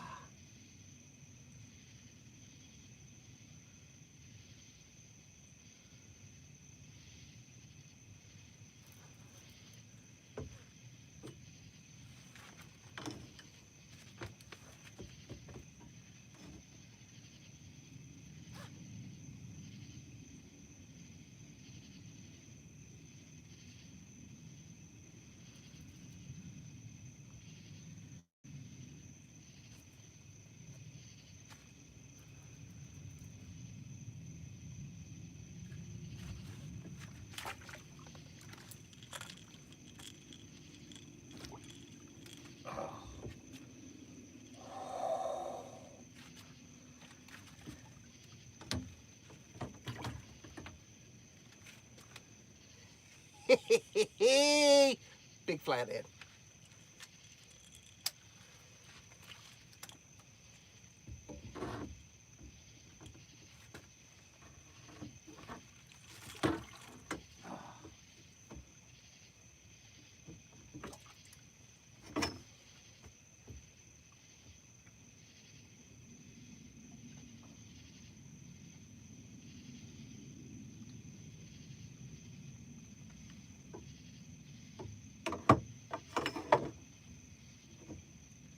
Sorry, I was getting some video of it.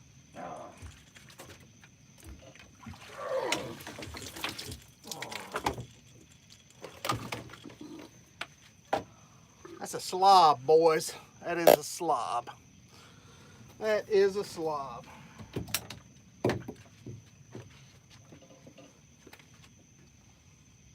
Mmm.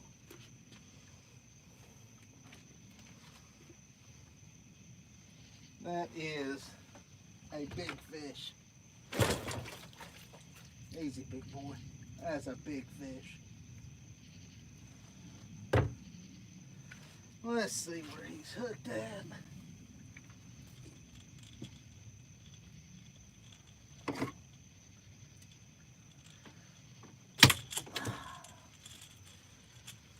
I'll show you that in a second.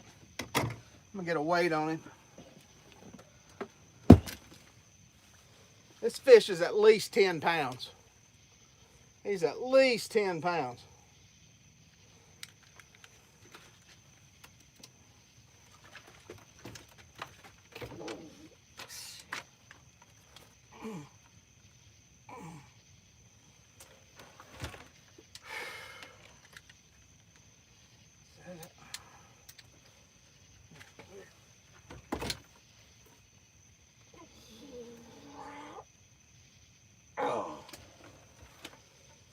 Bam.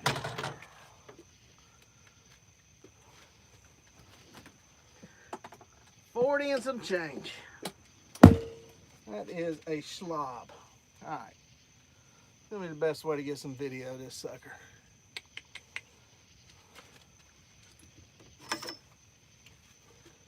Let's do this with this camera. That camera's getting condensation in it. Sorry guys, trying to make a movie here at the same time. We'll get to you up in a second. Oh, that's a good one. Easy, big boy, simmer down. See, I was hoping if we hung around here long enough, we'd get bit.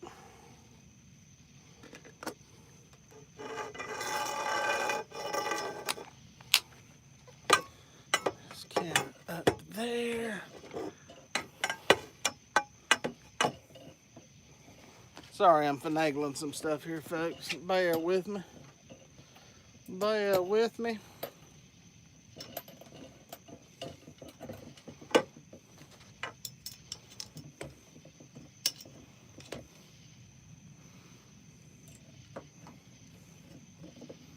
All right, see? That right there, guys, is worth missing live PD for. Yeah, I got enough light on me now. Yeah, let's see. Yeah, let's see.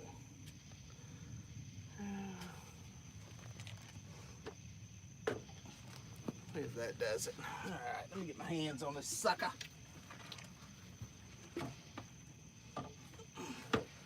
What a savage beast.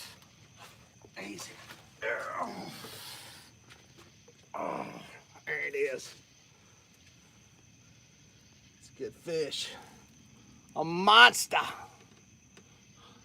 Good fish. Nice one. Woo-hoo! He's been eat up too. Been beat all the crap. Let's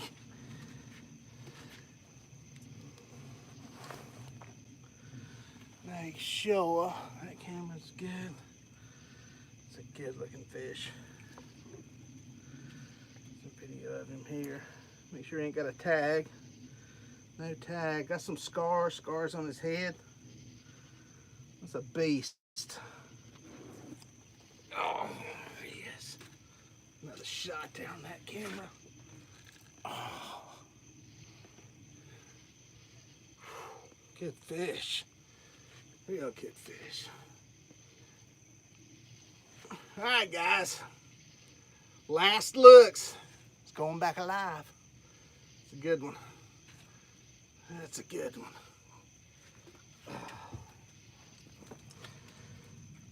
That's a good one.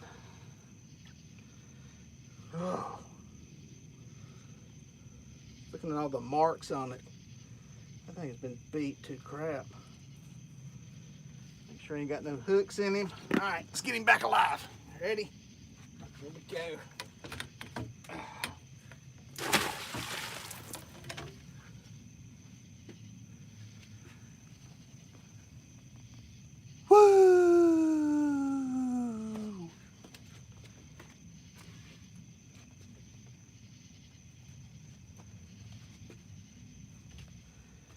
I don't know what to say. I'm speechless. I'm speechless.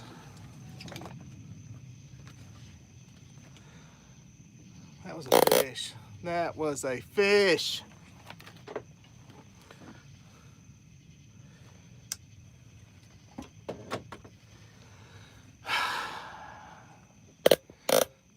For the sake of all things just wholesome out there and good in the world, I really hope Catfish Dave ain't watching tonight. I really hope Catfish Dave ain't laying there in the bed with the cougar all nuzzled up next to him and he's watching this. Dave, I really hope you're not watching, Catfish Dave. I really, Panfish, I mean, Panfish, don't send him a text message and tell him what he's just missed. Please don't do that, Panfish, okay? You wouldn't do that. Are you in there, Panfish? Woo!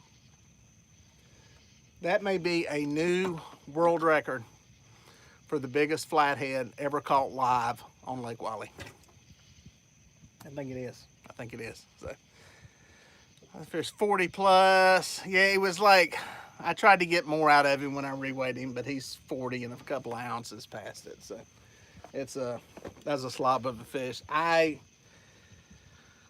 had a feeling it was a flathead when he did not want to come to that light, but I didn't want to turn the light off because I wanted to get a shot of him in the light. I wanted to get another shot of him in the light, but wow, that's amazing.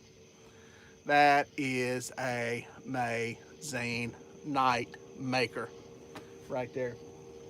Night maker. Oh, let me show you what I caught it on. Or I'll show you the setup anyway. Where's my stuff?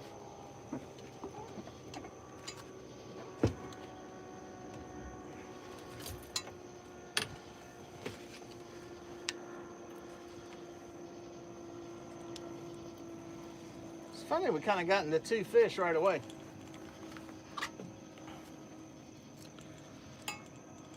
You're gonna be shocked when you see how little this hook is. This was a little bait. This was a small bait.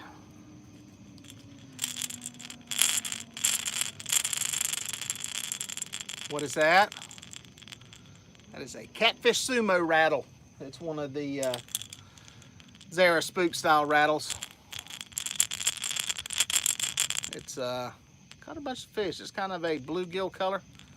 I got a link to, and also got a knot. I never did replace this the other day. Shame on me. Not in my leader. Not smart. But that's why you played the drag like I played the drag on it so they don't pull loose. Small hook, dude. That is a 4/0 hooker's terminal tackle circle hook. And it was nailed perfect in the corner of the mouth. That probably wouldn't have penetrated the outer part, but yeah. That was a small bait. When I put small baits on this one, that's good there. But yeah, these I got a link to these things. They're similar to the Demon Dragons, and they're similar to the ones you can make at home. They got a good hard outer shell, which seems to make a lot of noise. But if you go to my website, DieterMelhornFishing.com, just go to the gear section, and there's a link in there that says Catfish Sumo. Sumo as in big fat sumo wrestler in Japan. S-U-M-O. They're the ones that make them. So they got that hard outer shell seems to, whatever coating they put, because I've painted these myself, and if you don't put that clear coat on them, the outside's not as hard, and I think it helps with the rattle. So, but it's a little, yeah, just on a Santee rig. That's what it was set up. Set up next to a tree. It was a little bit of, what was funny was, the tree's over here.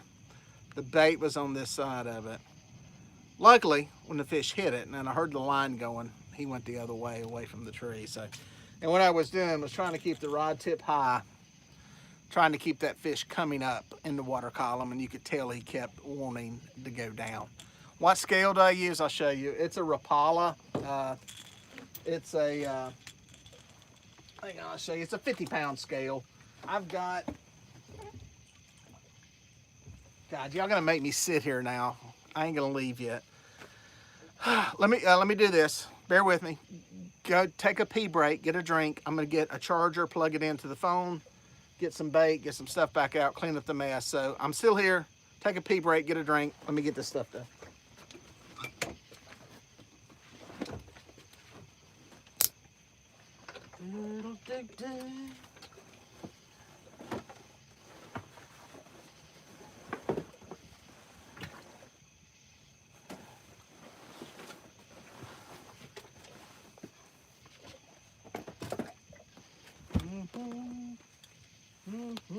What did I put? All that stuff.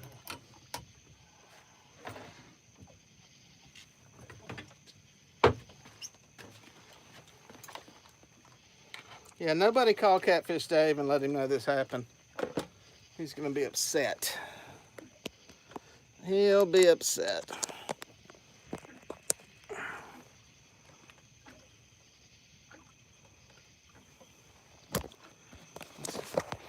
Plugged in. Bear with me. Plugging stuff in here.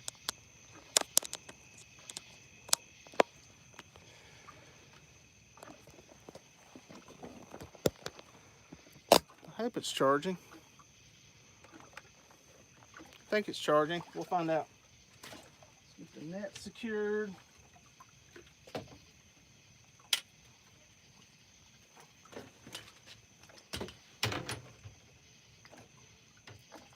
Still here, folks. Just cleaning up the mess, tidying up the mess here.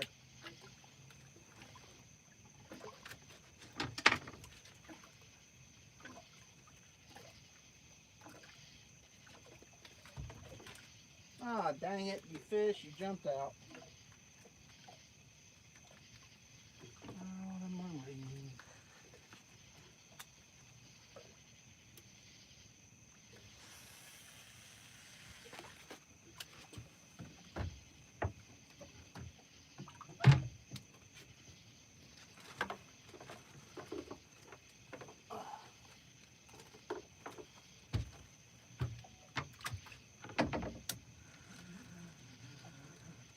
Alright, that was good. This one in the water.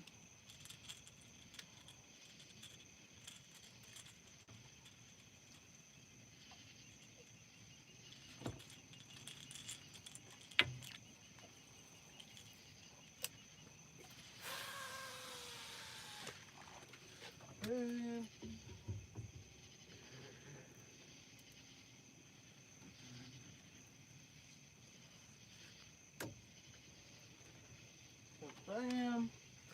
That's good, that's good.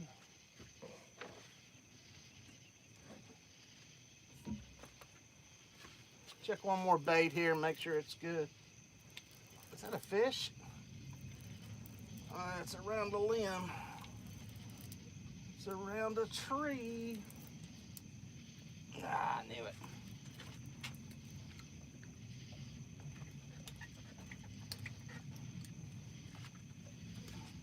Did I get it back? Get it back. Got it back. More bait.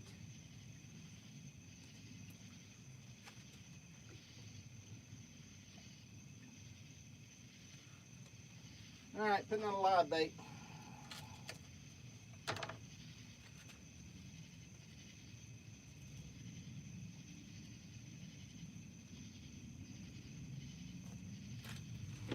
All right, live bait off the side here.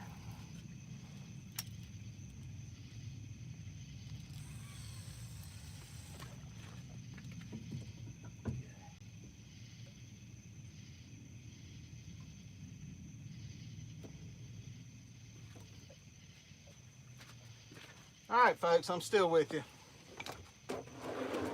Just rebaiting some stuff. Rebaiting, resituating. I'm telling you, that was pretty cool. That was very, very cool. Very blessed to get that fish. Thank you, Lord, for that one. Especially on camera. That was awesome. Glad y'all got to see it. Let's see. Minnows.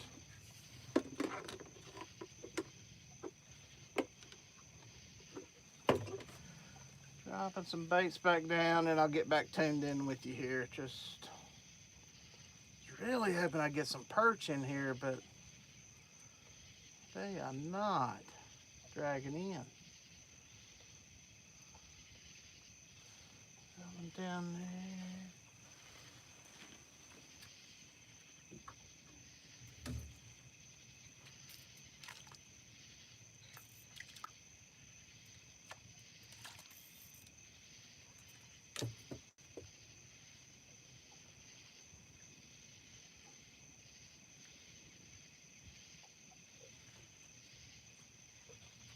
Two minutes, guys. 2 minutes. 2 minutes.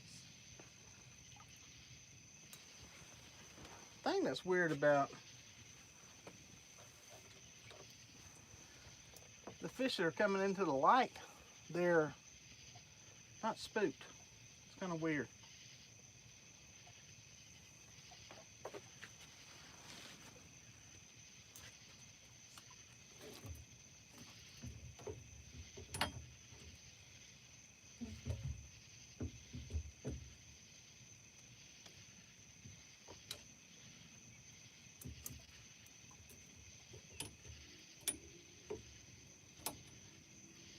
I am.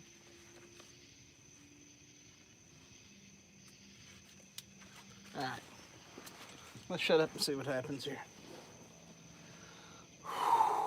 I'm back. Sorry about that, guys. I'm getting all that stuff situated. Alright. Just got home from Wally. Bite was good for us. Big flatheads are on fire. Team keeping it real fishing. They were not on fire tonight. We got one good one. And yeah, it's not been on fire. Of course, I hadn't moved either. So I had my druthers. I'd hit some other places, but it is what it is. Trying to set up here and put on a little fishing freak show. And it's been a good one. I'm glad y'all got to see that fish get caught. That was awesome. Next fall, keep me from Whisker Sticks work. Shame on you, distracting me so well. Whisker Sticks, I'm glad I can. Air run, use a crappie. I'm actually saving one for tomorrow. I've been using the bluegill. I only got one crappie. I've only caught one crappie tonight here on this setup. So bait's not crazy in here. So is what it is. That was great. Bad time to stream with live PD on. Yeah, is that Mace? Yeah, I'm going head to head with him, baby. I'm trying to draw him over.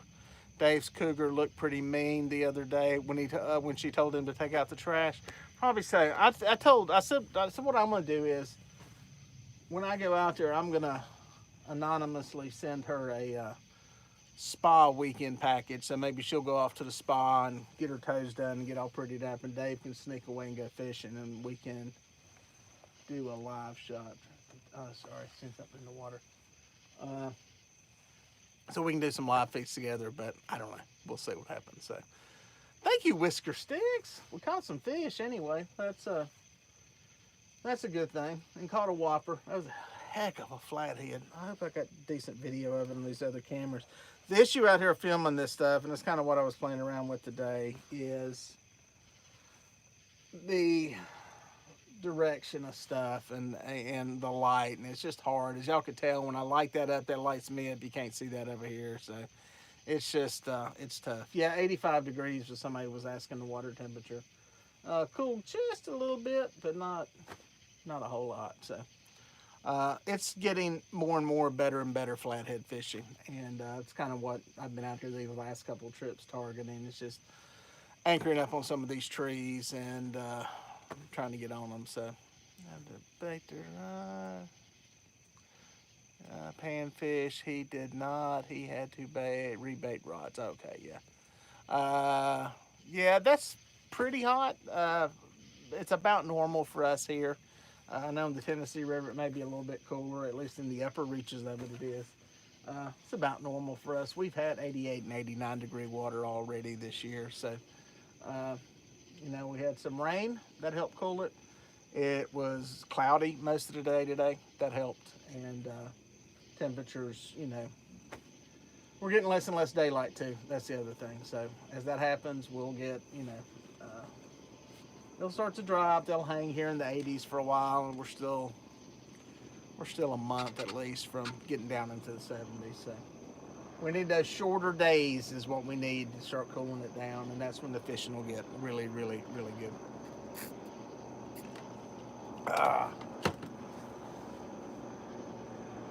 Another boat.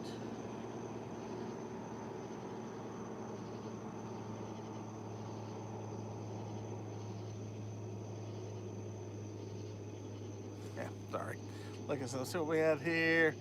Any gar up there? I hadn't seen any dropping the hook outdoors, and I haven't had any of those gar bites, as we call them, when the rod goes slamming over and stays over and then boom, flies loose. That's usually a gar bite. At least it is here on Wiley in our lakes around here. That's typically what happens. There's a perch popping or something. No, no, no, no, no. Put that back in gear. Boom. That was funny. Oh no, oh no. Oh, big slab crappie. Oh, slabalicious. I dropped the bait down and forgot to flip the bail on the reel, and I just happened to see the line swivel off. It's better to be lucky than good any day.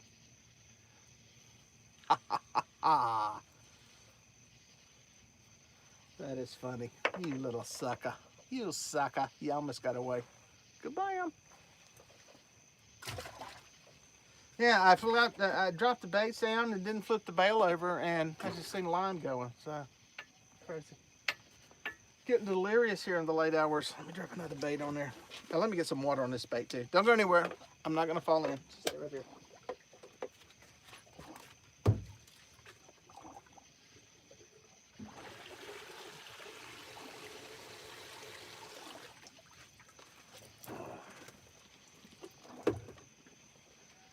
Yeah, that was crazy.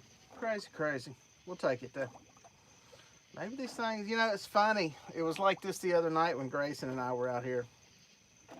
We fished, sat around.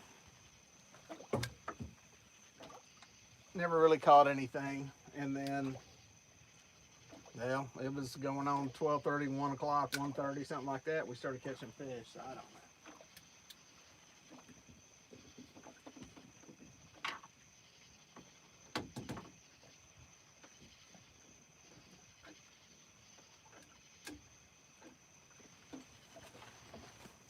I'm not really what I would call fishing this really hard, as far as I'm not moving around and hopping places like I would normally do. So we're kind of taking what the lake gives us here, parking in one easy spot and going with it. So let me grab a rag.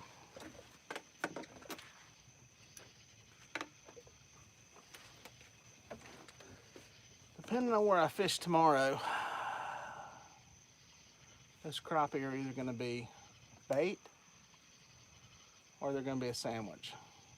So we'll see. We'll see what my mood takes me. There we go. Hello from Texas. What's up, John Wolf in Texas? Get on. Big flat. I love the action of a big bluegill because there's and they haul so much. They come out and chase whatever. Live chat allows URLs typed in. It may allow them typed in. I don't know. I'm just glad I can talk to people. YouTube, for y'all that don't know, there's 239 people in here. Good time to tell it, because a lot of people that are new to my channel don't know this. My comments are disabled on my channel by YouTube. That is not my doing. So when you go to one of my videos, try to comment, you can't comment on it. That is YouTube's doing. It's something they've got going on with a bunch of channels, some issue they've got going on. They're trying to fix. Had a conversation with them the other day via chat. They're working on it. And so yeah, it's been that way for a while. I wish I could turn it on. What I try to do is when I post a video up, I try to put it over into the community section so that you can go over there and comment, because you can comment in there fine. Somebody asked why. They're not being exactly clear on why they did it to all the channels, but it has something to do with some type of pedophile ring or something that was somehow using the chat section to comment on videos that had kids in it. And some of my videos, not very many, but some of them have my son in it. My buddy Luke from Catfish and Carp has another channel, the Outdoor Boys, and they shut his channel down, or they shut down the comments on it. So they're not saying exactly what happened, but I don't think they really are putting too much effort into it because they're really smart people. And I think they could fix whatever the issue is fairly quickly if they wanted to. So it sucks because I like the interaction and I like people to be able to comment, give me feedback, good or bad, and I like responding to it and engaging. And so that's is what it is. And you know, if it's actually doing some good to stop the weirdos from doing whatever they do, that's fine. But I don't understand why there's my channel, who has very little content with my son in it, is being hit when there's other channels that are nothing but kid content and they're not hit by it. So it seems kind of oddball, uneven as to how it's being done, but hopefully at some point they'll fix it. But I'm hearing a lot of chatter that they may do away with comments on all channels completely. So yeah, I don't know. The odd thing about like Luke's deal, Catfish and Carp, was not affected. They didn't mess with that channel, and the kids in all of those videos are his sons, and they're in the Outdoor Boys, and it was hit. So I don't know. It's frustrating, but all you can do is keep cranking out content. We can talk here, we can chat here, and like I said, if you go to the community tab on my page there on my channel on YouTube, there's links to the videos that I put up. So yeah, Macy is a lawyer and he still can't get his comments turned back on. So he actually has a little more clout with them because he's got the silver play button and over 100,000 subscribers. And, you know, supposedly you have a little more help from him, but it's not working for him either. So it is what it is, what it is. Yes, John Wolf, I caught a 40 pounder, 40 and some ounces a few minutes ago. That's the whopper slopper knocker. Did I click it off? That would be six fish. The rest of them were pretty small. A couple of small channel cats and a decent sized blue. How big was the blue? That was what, probably a 10-pound blue I think I had right before the flathead. So nothing super big, but a flathead that big's a good night. So there you go. So, oh, boom. Oh, come back. Oh. Missed him. Oh, you dumb fish. You dumb crappie. Oh, that's what we call dumb crappie. He came back for it on the way up. Oh, ho, ho, ho, ho. Oh, ho, ho. Ho, ho, ho, ho. Yeah, he's on it. Boy, I'm not as big as the last two. But hey, legal. They're not hitting anything suspended. Every crappie that's bit has bit right slap on the bottom. That's just wrong, man. Some of y'all need to be up there in the water column. Come back in there.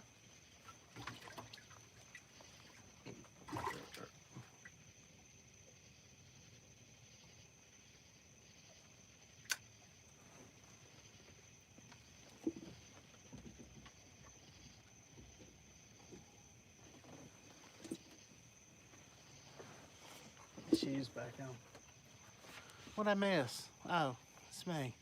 Andy Blue Monster is very popular in my region. Well, who was that saying that? That was Whisker Stick. That's interesting, dude. I almost bought a spool of that. The thing that turned me onto it originally was Jeff Manning had some that was blue. Messed with it, felt it, liked it. I've always used Andy. I just hadn't used the Monster. I ended up getting the high-vis yellow, and I almost bought a spool of blue. I just ran out of it and just ordered a new spool a couple weeks ago, and I almost got it, but I didn't. So it's I'm curious how that visibility would be. If I wasn't so OCD and wanted to have all my reels the same, I should have got some just to see how it showed up, how it looked. Man, I want to catch a big old catfish again. Oh wait, I already caught a big old catfish. Anyway, where was I here? Guys, we need a crappy video jig fishing. Yes, Carolina Outdoors, I would love to do that because I'm not the biggest jig fisherman in the world. And the only time I really use jigs is when I'm trolling for crappie. So we need to do that. Dieter, what's your thought on eating those fish? I don't eat them raw.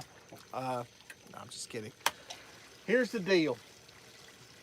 First of all, I'm not a doctor or biologist when I say this. But I've been told by biologists that apparently the way they process these things to check for PCBs and heavy metals is they process the entire fish. Apparently they have to do that because I guess not everybody just eats the fillets. So anyway, that's how they check for the heavy metal. So they say that, they being the biologists who have done this stuff, there is nowhere near as much PCB, mercury, all these other heavy metals in the fillets of the fish, and drastically less in smaller fish less than 5 pounds. So my thinking is that as long as you follow the consumption advisories, you'll be fine. I think they're, depending on what they are, depends on the lake and how much stuff they find, and I think some of it depends on, a lot of it's going to depend on that wind. That's wind moving the boat. The size of the fish they sample, I think, plays a part in it. So, you know, I don't eat them daily, but, you know, I'll eat them, and I don't know, man. I may be screwed up because of it or something, I don't know, but I don't eat that many. Y'all see how many fish I throw back. We kept some crappie last week when Grayson and I were out here, and we ate those, and I may eat a couple of these. I got enough now for me to eat anyway. So, you know, it's more the catfish have it more than anything, and I think that's just because of their nature of what they eat. So I don't know.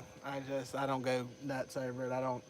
The water's ways aren't as bad as people think they are, but we're not fishing in a mountain stream either. So there you go.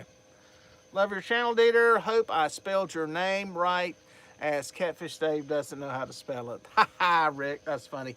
Yeah, no, as I said earlier, Dave knows how to spell it. He knows how to spell it. He's a good guy, and I appreciate him saying my name a whole lot during one of his videos. So I hope he continues to do that. He just needs to put the little ding up there in the corner that gives people a chance to click on my channel and go to it. But see, he's smart enough not to do that because they would leave his channel and come to mine. So he's smart. He's smart. But no, he's a good guy, and I look forward to getting back out to Tennessee and fishing with him. Or at least hanging around and dropping in and seeing him. I don't think I'll ever get him on my boat, but I'd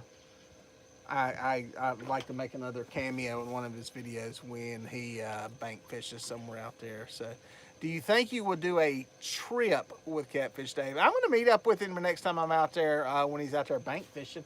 And if he doesn't mind and he'll let me, I'll even cast a rod out and fish side by side of him for a while. But if he will, he may not want to. You got to remember, he's kind of got his flow, his shtick, his thing going on, and you know, you bring me into it, and it kind of disrupts it because we're like 90 degrees. We're like that. Neither one's right or wrong. It's just we're like that. We're totally different, and it kind of rough up his flow, but I'd love to do it. He's fun to hang around. I got to hang around with him out there fishing when I was out there last year. I got to hang around with him at the Catfish Conference, and he's a very good fisherman, well-versed fisherman. He's an addict fisherman, and he's into it and loves it as much as I do. So, How many lines are you allowed there? We only have 3 here in Wisconsin. Our limit is 9,232. You cannot fish with more than that. No, I say that jokingly. It's unlimited here. We can fish with, it's unlimited. What's funny is people fishing on the bank are limited to 4 rods though in South Carolina. But yeah, we don't have a limit. It would change the face and the dynamic of our fishing and our fishing tournaments if we had a rod limit. And it would change the game. You talking about something that would be a game changer for tournaments. If we had a 2 rod limit, it would totally change the game. It would be crazy. Dieter, you will never get Dave on a boat. Maurice may not. He may not, and I understand that. I mean, he's kind of got his thing he's doing. So there you go. I mean, England, I am catching them on minnows. I've just got minnows dropped down underneath the boat. Just crappy fishing for dummies. Nothing crazy or fancy there. So, gonna do some jig fishing though at some point. I got some. I think they're in the crappy box.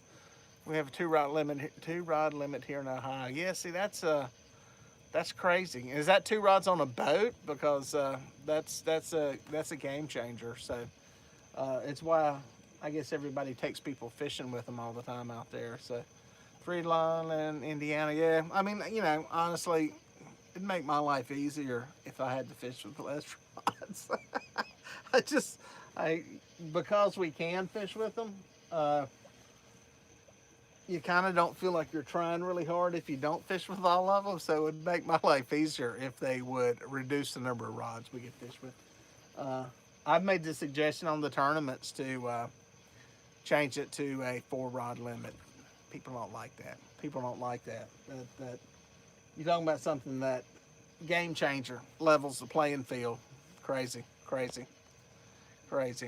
Carolina hooker jigs. That's it. I thought I had them. Wait a minute. I think I know where they're at. I think I do have them with me. We'll be trying that out next.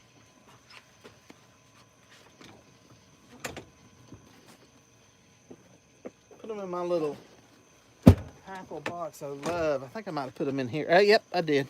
I thought I put them in my little crappie box of stuff. These have more colors.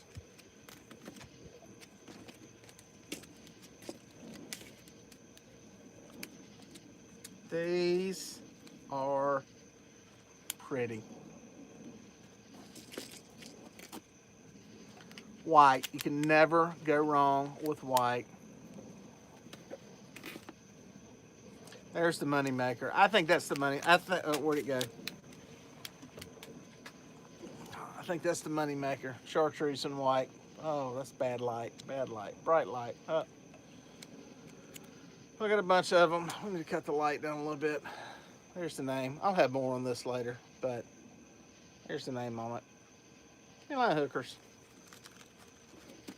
A bunch of them. Bunch of different color variations. And some days they hit one color. Ooh, that's one I've never fished before. A blue and a white. That's pretty. The old black and chartreuse, always a good one to have in the spread. Ooh, that's a good color. That's neat there. It's almost like a little copper dirty penny kind of color. Do they have color names on them? Let's see. I don't see a color name on them. I like this one. I forgot I put them on a vise. I didn't even open any of them. I wonder if they taste good. Do they taste good? They smell, they don't smell. Don't taste. So, boom. We'll have more of those. I'm going to do some trolling and dragging and stuff with those. I say dragging, I call it. Oh.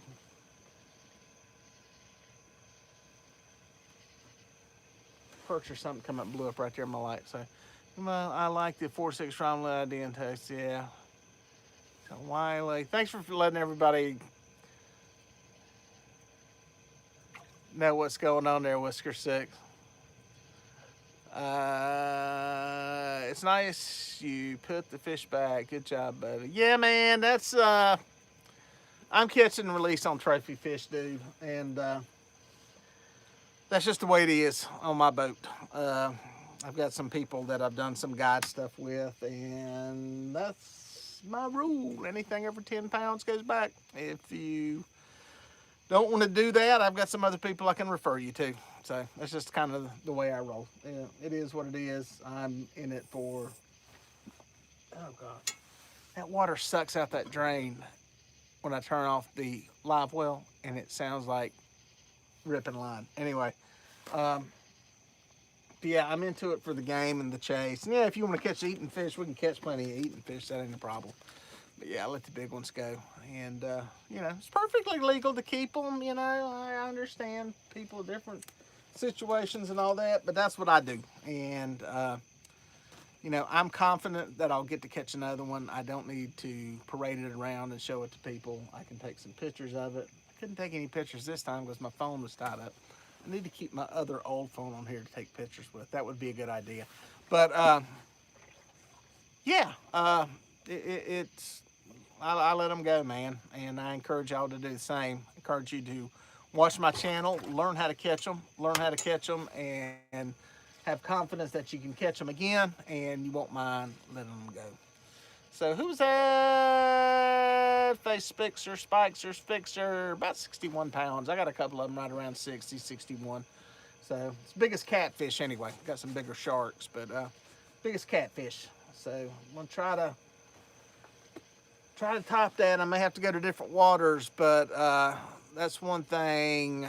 It's like I tell people, you know, fish size is relative to where you're fishing, and don't get bent out of shape if you're fishing somewhere, you know, that doesn't have fish that size and all you've ever caught is something 10, 12, 15 pounds. Not every place has big fish, and I'll tell you right now, when I was growing up, we did not have fish in this lake like that, plain and simple. They were not here. And it was predominantly channel cats, and we had big channel cats. We had teener class channel cats, but there were no flatheads. There were no big blues, and not every place has them. So, you know, fish and enjoy the waters you're fishing. Try to get the biggest out of whatever you're fishing, but don't compare. That's something that's bad. You'll never win. That's a loser's game. That is a loser's game, trying to compare yourself and what you're doing to somebody else, because you will lose. Period. There's always going to be somebody better, somebody catching a bigger, more, whatever. It's a loser's game. So don't do it. Enjoy it. Enjoy the fishing. Enjoy the catching. Enjoy the time out. Enjoy the chase. The chase is the fun part. That's the fun part of it. So striking out and losing, that's all part of it. It makes the victory that much sweeter.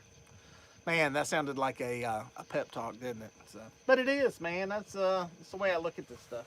So, yeah, 22-pound flathead, man. I remember the first flathead I caught out of this lake. It was about 7 or 8 pounds, and I showed them pictures to everybody. And it was that size for a long, long time. And I caught one about 10 and like 12, and then, you know, now you come out here and trying to, you know, 50. That's kind of the mark you're trying to, you know, that's the upper end in this lake. There are some 60s, I think, but that when you're in the 50 class here, that's about as you're in the upper end. You're in the less than 1% of the flatheads in this lake, and man, it's fun to get into them when you can get into them. Rare. So, yeah, guys, it's almost 1 o'clock. I think I'm gonna wrap this up after answering this one question. I can't quit. It's like one more bite. Thoughts on morning catfishing? Who's your daddy? It's right near Indiana this week. Eldora Speedway in Ohio. But I'll be honest with you, I prefer morning fishing. I'd rather be out here. The option today was I wanted to get out here and catch bait. And if the storms came in, I was going to go back and go to bed and get up about right now and come out and fish until daylight. Probably about 3 to something. I like fishing a few hours before daylight, like 2.5 hours before daylight until sunrise. That seems to be a sweet spot. And then I like the morning. I like morning fishing and morning bite. So yeah, I'm a fan of it. Sometimes it's on, sometimes it's not. This time of the year, it's you know, it seems like we're in that zone bite where there's a certain zone where fish are feeding. So David Martin, ever fish Norman? Yeah, I do. Was contemplating going up there tomorrow. I ain't decided what I'm doing yet. Norman's a madhouse, as you know, this time of the year. The suspended bite down toward the dam should be pretty decent. It used to be really good when there were stripers there too, but yeah, it's a big lake, a lot of water. Getting ready to drop a tackle box and catch a crappie at the same time. Sorry, had a crappie bite. But yeah. Let's see. I was told fishing at night doesn't work. Face spikes are Spixer. That's not totally true. I think daytime fishing is better than night fishing. Overall, that's a very broad overall statement. If I had a choice between going and catching fish, I'd rather fish during the day. Now, with that said, there are some very distinct advantages for coming out here at night, especially in the summertime. Biggest advantage is you don't have to deal with boat traffic. Still got bait. Second thing is when it's hot, you don't have to deal with the heat. Today that wasn't a reason to be here, but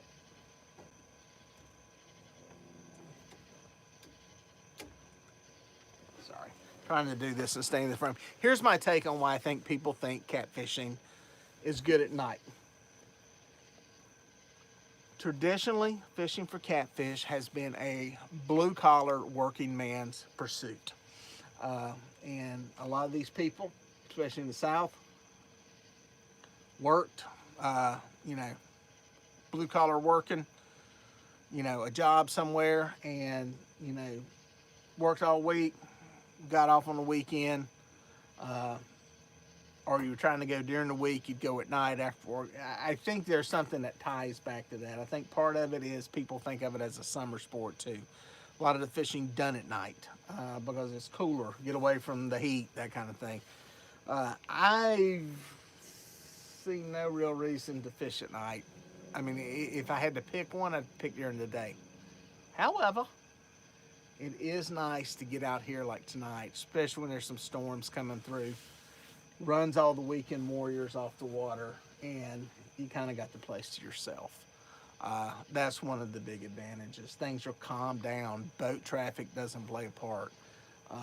And I think that's important on lakes, especially lakes that are, you know, heavily populated. Not as bad in deserted rivers in the middle of nowhere, but I think on lakes and stuff, I think it makes a difference. So yeah, you know, here's the deal: fish when you can. That's the bottom line. If you work all week, the only time you got to go is at night. Go fishing. You'll catch fish. I mean, you're going to catch them either way. You may not catch as much. You may catch more. You know, you'll catch fish. I just have my preference for daylight. So it is nice to be out here when nobody's out here. So I'll give it that. Hope that answers your question in 12 minutes. So. It was way different. Couldn't stop them from biting. And Frank, sometimes it's like that, dude. And depending on where you're fishing and how the setup is, the thing is here again, I'm parked in one place. I would not normally do this. I would be moving around, and I would have changed. I would have rolled out of this location. Now, sadly, I probably would have rolled out of this location before I caught that 40-pound flathead. So, you know, it's one of the things that we're sitting there for. You know, some people do that. You know, there are a lot of hardcore, you know, big fish fishermen. And if I was out here strictly big fish fishing, I would put out some bigger baits and anchor the boat up really good and sit here for a long time and just wait it out and see what's happening and try to catch fish on the feed on the move. Because where I'm at, I've got a good covering water depth wise. But where was I going with that? But No, I wasn't going in that direction. Anyway, I'm losing my train of thought, thinking about too many different things. Uh, yeah, it's back to the nighttime thing. Fish when you can. Just get out here and fish. It don't matter. I've had good days. I've had bad days fishing at night. One of my biggest three fish catches came at night, and it's, uh, 100 and I don't know, 130 some pounds and three fish. But I've done it during the day too. So, but I fish more during the day. So there you go. It's fish when you can. Groggy drive. Yeah, the groggy drive home. You got that going for you. I'm lucky, very blessed that I'm only 12 minutes from a boat ramp. And I was thinking about that. I was in Ohio for a couple of days, and we had to drive. It was about a 45-minute drive to the racetrack that we were working at. And I noticed, man, we drove 45 minutes. I never crossed a major river. And I was thinking, man, that wouldn't be fun. That would be, I'm lucky I live where I live. I'm lucky I'm that close to water. And